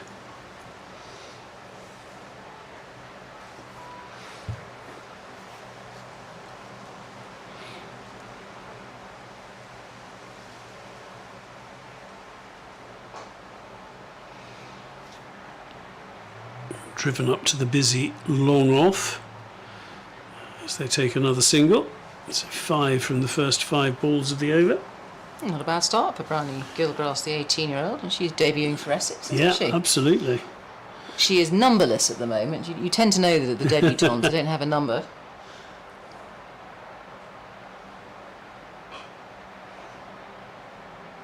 And it will be another single. So 6 from the first over she bowls for Essex in this competition. Pretty tidy stuff. 50 came up. 53 for 1 after 7. Going steadily. Yeah, not showing too many nerves from the 18-year-old. Hails from Worcestershire Women. Certainly been playing for them in the T20 Blast League 2. We've got 51 not out for Worcestershire versus Middlesex in that tournament. And scores of 30, 34, 15, 10 and 9. But it's pretty handy with the ball by the looks of things as well. Bryony Gilgrass came to the Warwickshire Women's Academy. So McGregor will continue. That's unsurprising, having taken the scalp of Beaumont in her previous over. She'll be bowling to Marie Kelly, the skipper of the Blaze. The stand-in skipper. Oh, she's gone aerial. It's in the air. Will it be caught? No, it won't. It's gone over the head. Should go for 4. Several bounces for 4 right in front of our noses here in the commentary box out towards long on. And really played that with control. Knew exactly where that was going. Marie Kelly. And opens this over with a boundary. Just showing her dominance at the moment. So Kelly, what is she on now? 25. I can't actually read the scoreboard in our room because it's so bright. It's the glare. I think she's 25 off 20, if my eyes don't deceive me. All right, Kelly looking to swing through the arc here. And she goes again. Flashing away. Comes out the meat. Extra cover kept busy there, patrolling the boundary. Run rate almost up to 8 now. You know when the worm, if we had the graphics of the 2 worms, we'd know that the Blaze was above ground and Essex at the moment would be subterranean. But it can change, of course. The worms can cross over. It's a good looking single into the leg side. Good running. I think it was always going to be a single. It'll be quick between the wickets here. Keep putting pressure on the fielders, the Blaze. Always looking for runs, hungry for runs.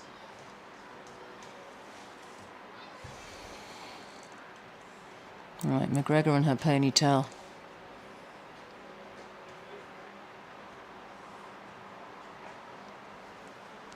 Just short of a length. Good use of the crease, just rocking back to hit that, Kelly.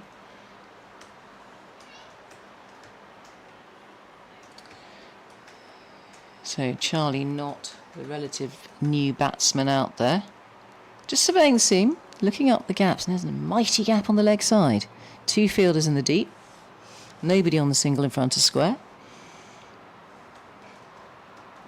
Beautifully driven to a misfield.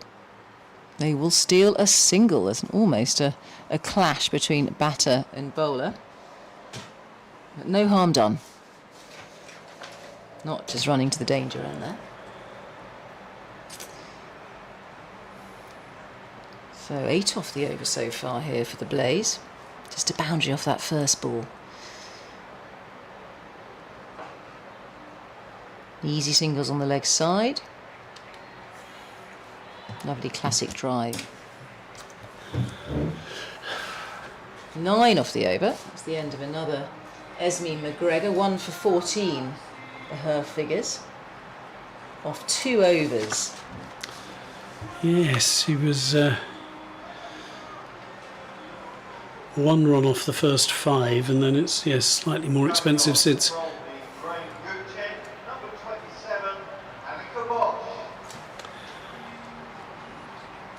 Well, Annika Bosch, the South African overseas player, into the attack from the Graham Gooch end. Am I right in saying this is her debut for Essex as well? Oh, in this format it might be. In this format, yeah.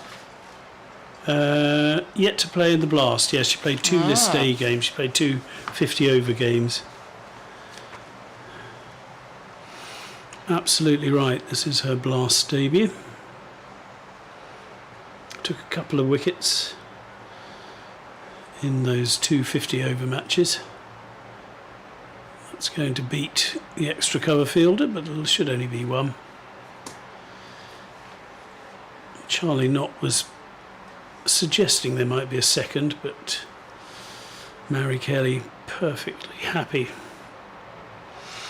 where they are.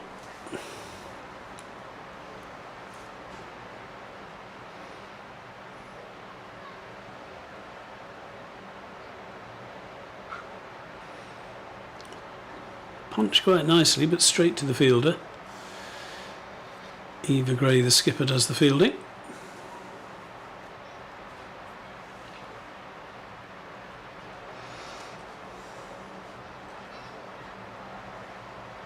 Quicker ball. Didn't really work, just dragged it down a bit. Knott was on that really quickly.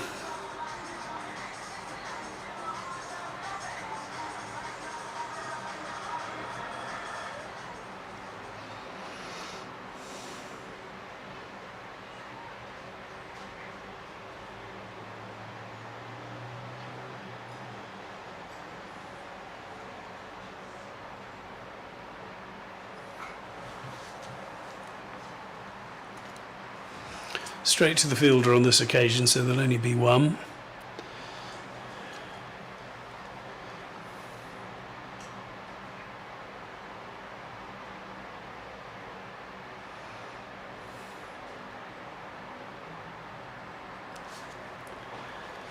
It's flicked into the vacant mid-wicket region for a single. Elsewhere around the matches in the Vitality Blast Women Division 1, Hampshire Hawks 17 without loss after 2 overs as they're chasing 129 to beat Durham. Warwickshire have made 160 for 9 in their 20 overs against Lancashire, who are yet to start their assault on the 161 they need for victory. Over the wicket. Cut away to the fielder in the deep, and it'll only be 1. That is the end of the over. 8 from it, 70 for 1 after 9. So doing very nicely. And finally, Surrey are 22 without loss after 2 overs, chasing 149 to win at Somerset. Well, thank you for the roundup around the country. Did you mention England? I didn't catch the beginning. I didn't, but You didn't? I will go up to the international section. Well, just out of selfish interest. Is this the men or the? I don't think the England women are playing. No, today, so it has to be they the men. played last Right. night, so- New Zealand are 241 for 8 in their second innings, so they lead by 325.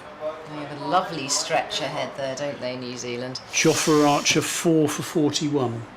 So Gilgrass, she's okay, 441. Gilgrass has changed ends. Here she is, hop, skip and a jump. The 18-year-old. It's a good piece of fielding there. That was struck very firmly to extra cover by Knott. So Marie Kelly.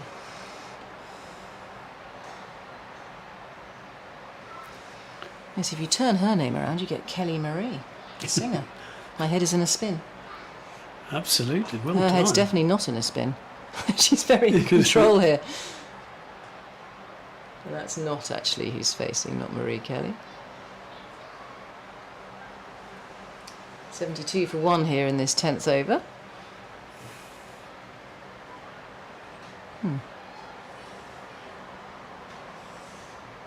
Oh, it was a big play and a miss here.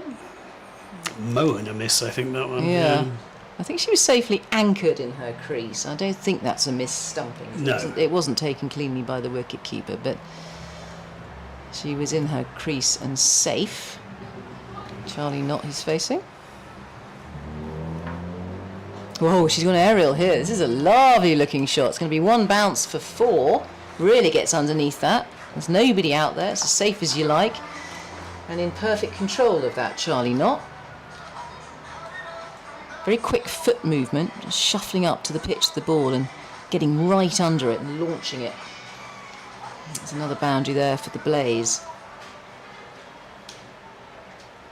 They only need 6 and over now. And only 1 wicket down as well. A little bit quicker. Just finding a fine leg, up on the single in the ring. So fielder well placed. Not a bit disappointed she didn't do more with that. It looked like it was going down the leg side as well. But Gilgrass, the teenager, will continue, and she's bowling well. Field being adjusted.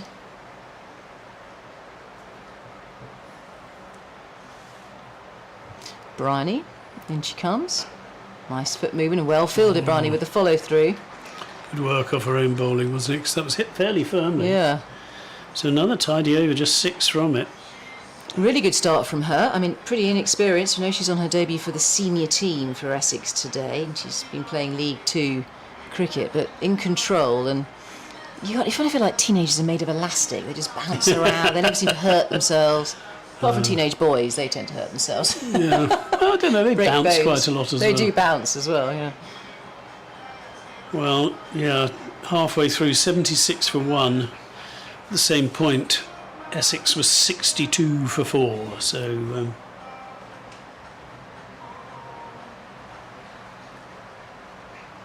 so yes, almost exactly a runner ball. 61 needed off 60 balls. And Eva Gray, the skipper, brings herself back into the attack. Foolish delivery, nicely played. But good fielding keeps them down to 1.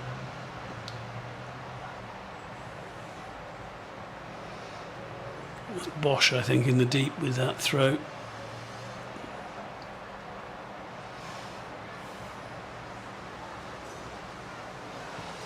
All the protections on the leg side at the moment, which is why she looked to force it through the offside and does so. Stepped outside the leg stump.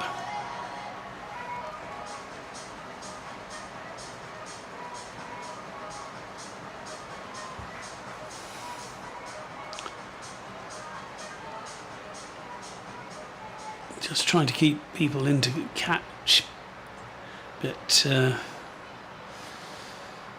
was good, intelligent batting.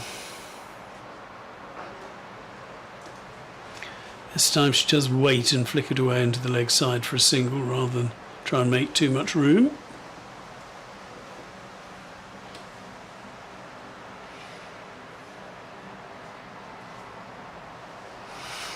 Now someone does go back to sweep on the cover boundary.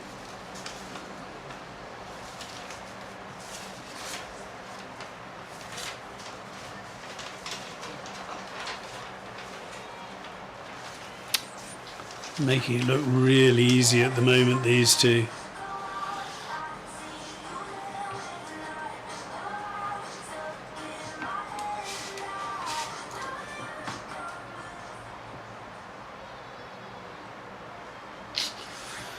And Eva Gray trying to make things happen, but not the right things are happening at the moment.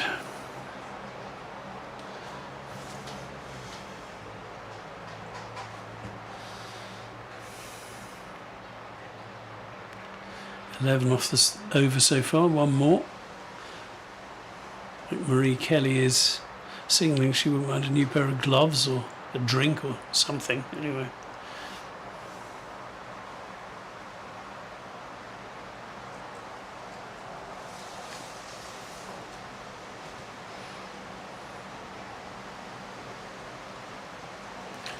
Well, she finishes with a dot, but 11 off the over, 87 for one after 11. Eva Gray's 2 overs have cost 22 so far, the skipper. Yeah, you just get the feeling that Eva Gray is somewhat running out of ideas at the moment. She needs to scratch her head and do something a little bit different. Get bowlers to change ends maybe, have shorter bursts. But just to try and break these two up, because at the moment they're cruising it, Kelly and Knott. They're enjoying themselves out there. Wickets can be taken. We saw it from Esme McGregor. Suddenly took the wicket of Beaumont.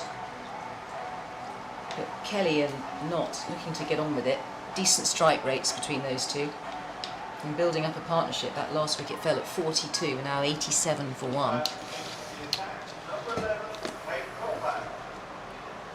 Well, she's decided to bring Kate Koppak back. A main strike bowler, really. She did a very good start, Koppak. Really tidy first over from her. There she is. Nice and aerial. Just finding the gaps with ease at the moment. Kelly now 38 off 30. Captain's innings from her.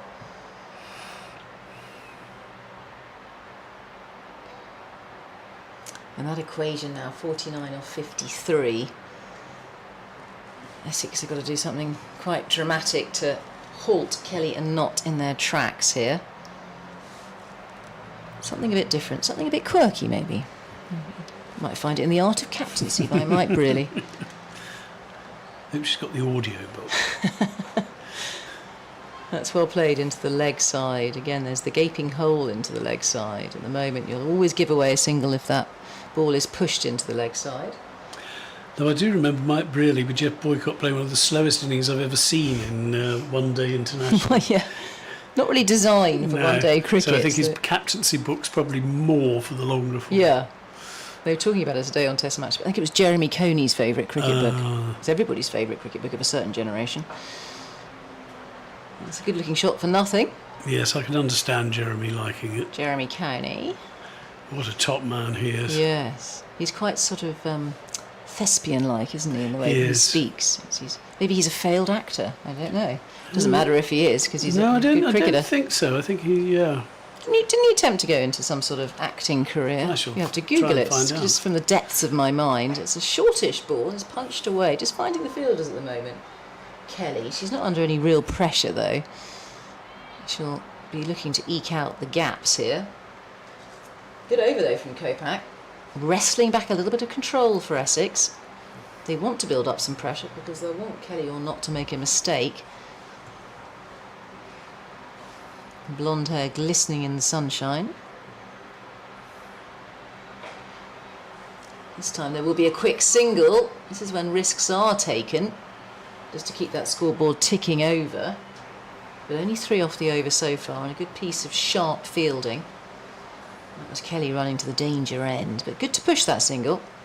Never want to stagnate when you're batting in T20.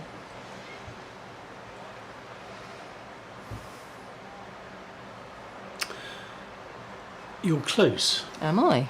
Okay, there is a grain of truth in what I've said. That's rare. Go back again. Cut away. What an exquisite shot. A little bit of width. Played late. Just backward a point. That ball has raced away on this lightning quick outfield. And that over rather ruined there for Kopak.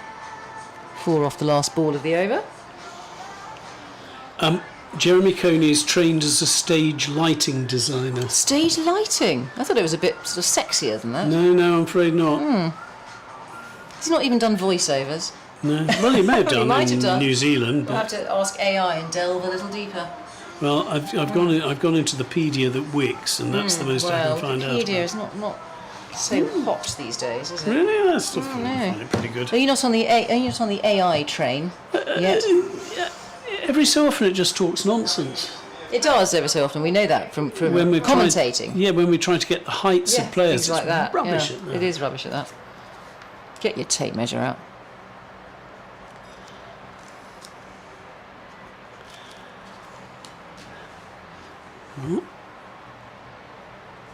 I know.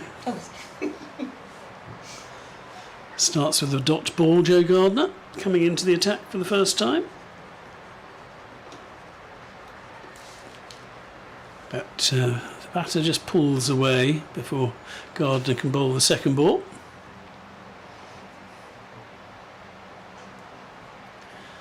Punched out to deep cover, only be one.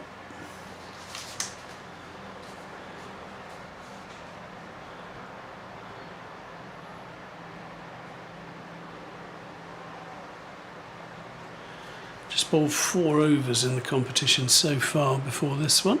Taken 1 for 25 in those 4. It's a great stop in the covers. Brilliant stop in the covers by Esme McGregor. She rightly gets very warm applause. If she'd missed it, that was 4. Terrific stuff.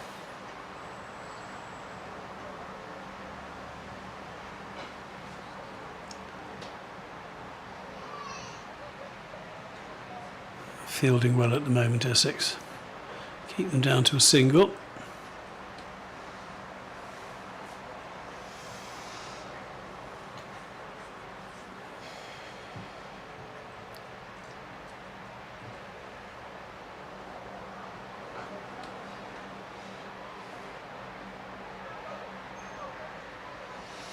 Again, just finds the deep mid-wicket and it'll only be 1.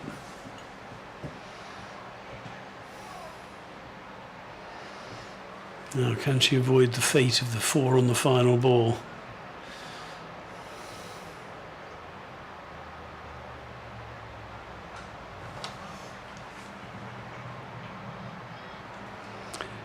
Yes, she can. It'll only be 2. It's a really good over, just 5 runs from it. Well bowled from Joe Gardner. 99 now. Well, that'd be the 7th bowler that's been introduced into the attack, and a good introduction as well. She's been held back. I mean, that coming in on the 12th over there, Gardner, and very tidy from her. Yeah, only went for. Well, we've lost her figures now, but I think she only went for 4 runs, didn't she? It was Or 5 it in the 5 5. in the end. So Esme McGregor back into the attack. So this will be Esme McGregor's 3rd over, 1 for 14. She's bowling well. Difficult to contain these two. They're looking relaxed. 50 partnership went up a while ago now. Last wicket fell at 42 for 1. And these two have really motored on. Skipper's facing. Oh, she's gone aerial again. She's found that gap. She's played that shot before. Out towards the wide-ish long-off region. Couple of bounces, 4 runs. Nice dry outfield. Yes. Is that the 100? Yes, it will be, I think. Yep, 100 run up for the Blaze. In lightning quick time as well.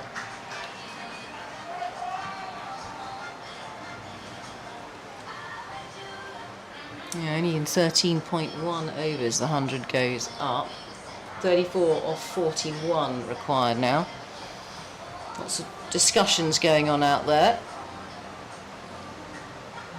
to have a grand plan here and try and stop this runaway train that is the Blaze.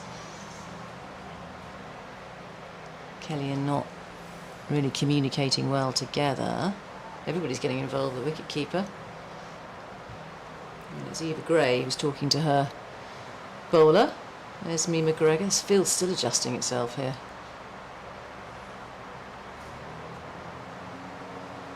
Slow ball. That might... No, it won't go for 4. It's going to be cut off. Get them to a single. Yeah, there may have been 2 there, but quite rightly, they don't need to risk anything at the moment. They're pretty comfortable on the required run rate. Yeah, just hunting down. 137 required to win this match for the Blaze. It's Fuller this time. It's in the slot to drive. It's beautifully driven. It will go for 4. Nice angle there from Knott. Charlie Knott. Well launched. And another boundary. Already 9 off this over. So look at that foot movement as well. Moving wide of the leg stump. Opening up that front leg. Pushing that ball into the offside. Really making space. Let's see how McGregor replies here. More discussions with their captain. Yeah, she bowled a really good first over, didn't she? And a little bit expensive in this one so far. It's on the stumps, but really gets hold of that. Onto the back foot this time, not. Sealing it so well. Just rocking back and timing it well. There's nobody out there in the covers in the deep. No, Damage being done. It's the second time that she's stepped outside because she's seen there's no one on the deep cover boundary. She steps outside leg and just forced it through the offside, and just feel that what Essex are trying to defend, they probably need a sweeper out at both sides. Yeah. Still no one out there. Damage being inflicted so far in this over. It's 13 off it. Still 2 balls to come. No adjustment to the field.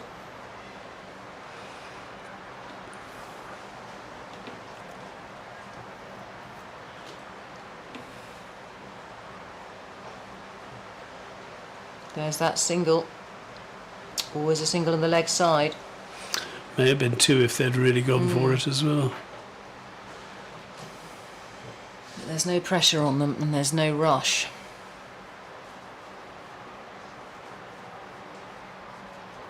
Right, Kelly facing. She'll be hungry for her 50. She can get there.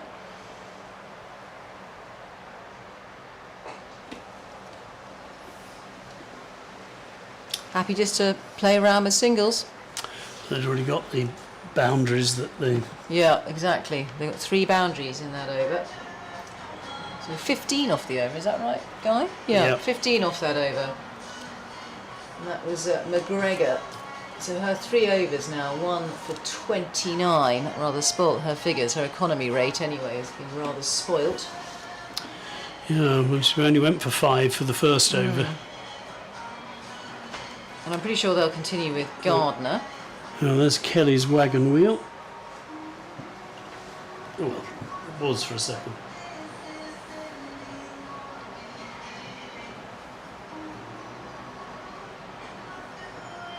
Yes, we had a match here the other day. I think it was when you were at Test match. Test match. I was skiving. But there was a 10-wicket win, and towards the end, both of the players were making sure they both got hundreds. And at the moment, I was just looking at those scores and seeing that they could make sure that they both get 50s if they That's a wanted true to. sign, isn't it, of a batting side that's under no pressure whatsoever, that you're able to do that and manipulate it to that extent. Yeah, no, that was Hampshire when they were here. That is punched out to long off for another single.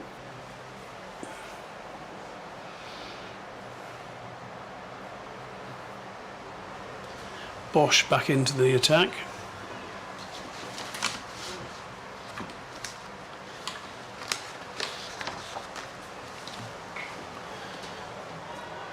And has this gone all the way? It has. Yeah, 6.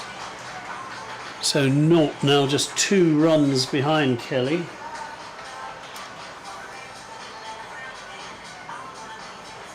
It's a big 6 too, that.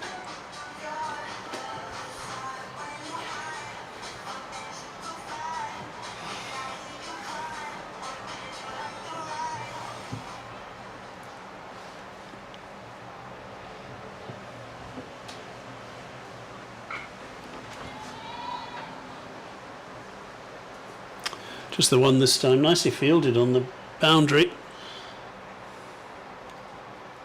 But you're right, not as busy catching up with Kelly. Almost caught up with her 47 now, Kelly on 48. And what a great strike rate for Not as well. Yeah, absolutely. That's not quite where she meant it. But she'll get one more run. She moves to 49, which means Not has a chance of overtaking her and reaching the 51st.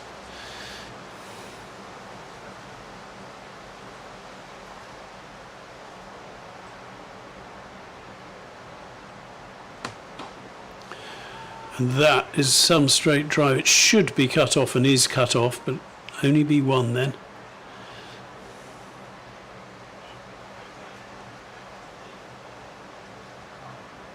So now Kelly favourite again to get to her half century in the race that's going on currently. And that will be it.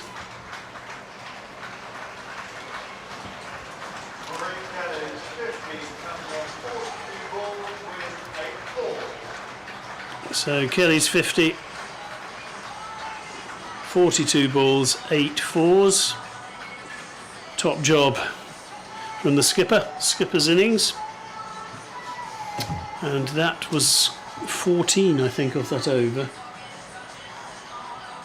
Yep, 128 for 1. So how many more do they only need? 8 more? Oh, 9. They need 9 more runs.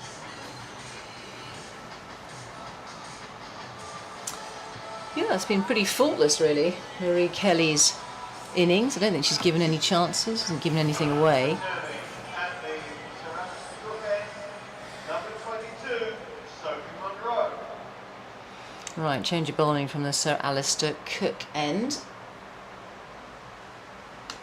They've taken off, was it McGregor they had on before? Or was It Copac that brought was. back? No, it was Gardner. It was whoever went. I think it was It was Gardner. Esme McGregor. She went for 15. Yes, that's right. She did get smacked. I was quite surprised that Gardner wasn't brought She's back only- on. she's She's only bowled bowled one an over and it. it was very tight. So Yeah. it was surprising. Yes, just a few. Yeah, with the fielding positions and 1 or 2 other things, slightly surprising.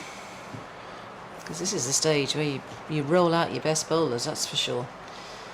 These two have done a lot of damage. Here we go, Ariel again. It should go down. Oh no, that should have been dear. caught. I think whoever that is fielding needed to get forward to take that. It's Liberty Heap. She'll Liberty be. Heat needed to move forward to take that. Took it on the half volley and it rebounded off her body in the end, off her leg, and just misjudged. Yeah. Needed to be walking in vigorously. Yeah. So So go for those catches. should have got.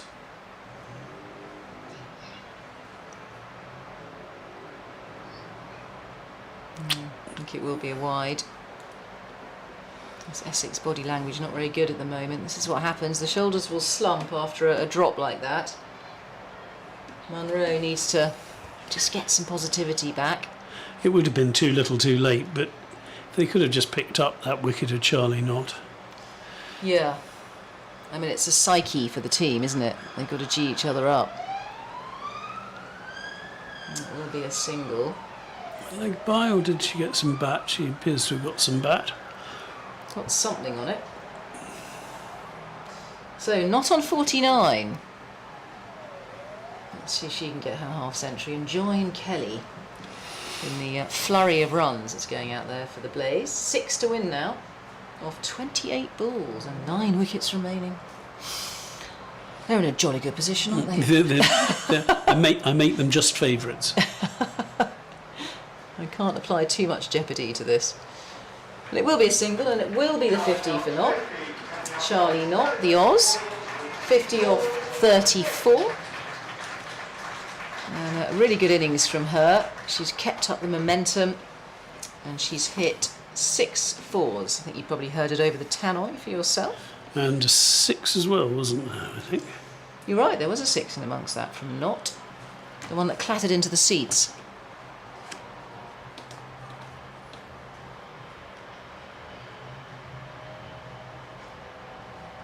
It's pulled away. Another single.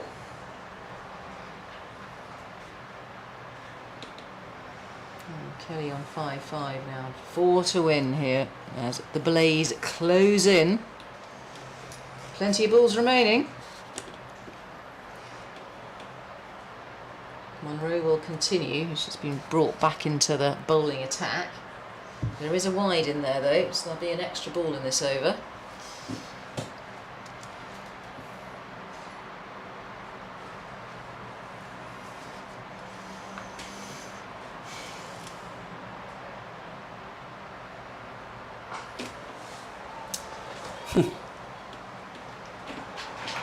It has gone for 4. I think we heard the clatter. We did hear the clatter. And Knott And that will do. has won the match with that mighty blow. We'll take her to 54. It wasn't the prettiest of shots, but it was in the gap, and it's made it all the way to the boundary.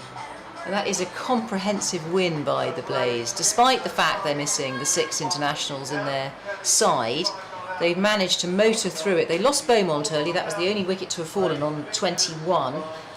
Bowled by McGregor, playing across the line and getting down on one knee. But Kelly and Knott, wonderful from them. Kelly 55, Knott 54. Really good strike rates. Looked to get on with it. They were business-like and generally dispatched most of the bowlers. So a really good win there for the Blaze. Yes, they certainly made that chase look pretty easy in the end. Bonuses for Essex, I suppose. Certainly Liberty Heap's innings and good support from Annika Bosch, and Amelie Bishop on a debut did pretty well as well, getting 20. And but with the ball, Kate Koppak started the ball pretty tidily. Bryony Gilgrass, well, she stand out really, just 12 from her 2 overs in amongst the carnage. And but too easy really for the Blaze in the end, and Essex still stuck on those 3 victories in this competition, and alongside those 3 victories now stand 4 defeats, and remember they won 3 of their first 4, so that's 3 losses on the trot. The Blaze, well, they'll be threatening the top of the table. There we have the match summary. Yeah, and as you say, plaudits to Heap. That was a very positive innings, and the middle order did well for Essex in the end. There was a bit of a scramble, wasn't there? But I think we felt in our bones that it wasn't a good enough, a good competitive score to put up, and certainly Essex felt that because there were too many extras, and you could see them. They were under pressure immediately at the start when they were bowling, and you could just feel that. But yeah, there were 1 or 2, as you say. You pick out the bowlers. It was surprising that Gardner only got 1 over, because she only went for, how many runs? Only 5 runs off that over, but was never brought back on again. And the same goes for Koppak. Didn't bowl out her last over, did she? But No. I think the damage was done But early then on. And there were 4 overs to go, so Yeah. No, 4 overs and a ball in hand for that victory, so good work from the Blaze, but they have been, well, really one of the 4 women's teams in all competitions so far this season. And Essex, well, they'll have to rebuild, and they will be looking forward to getting their skipper and 1 or 2 other players back as well. But it's a goodbye from us. Thanks very much indeed for joining us this goodbye from afternoon. him. Yeah, goodbye from her, yeah, indeed. So thanks very much for joining Izzy and myself, and we will be back soon as Essex look to turn this little glitch around in their form currently, as the Blaze win this one by 9 wickets.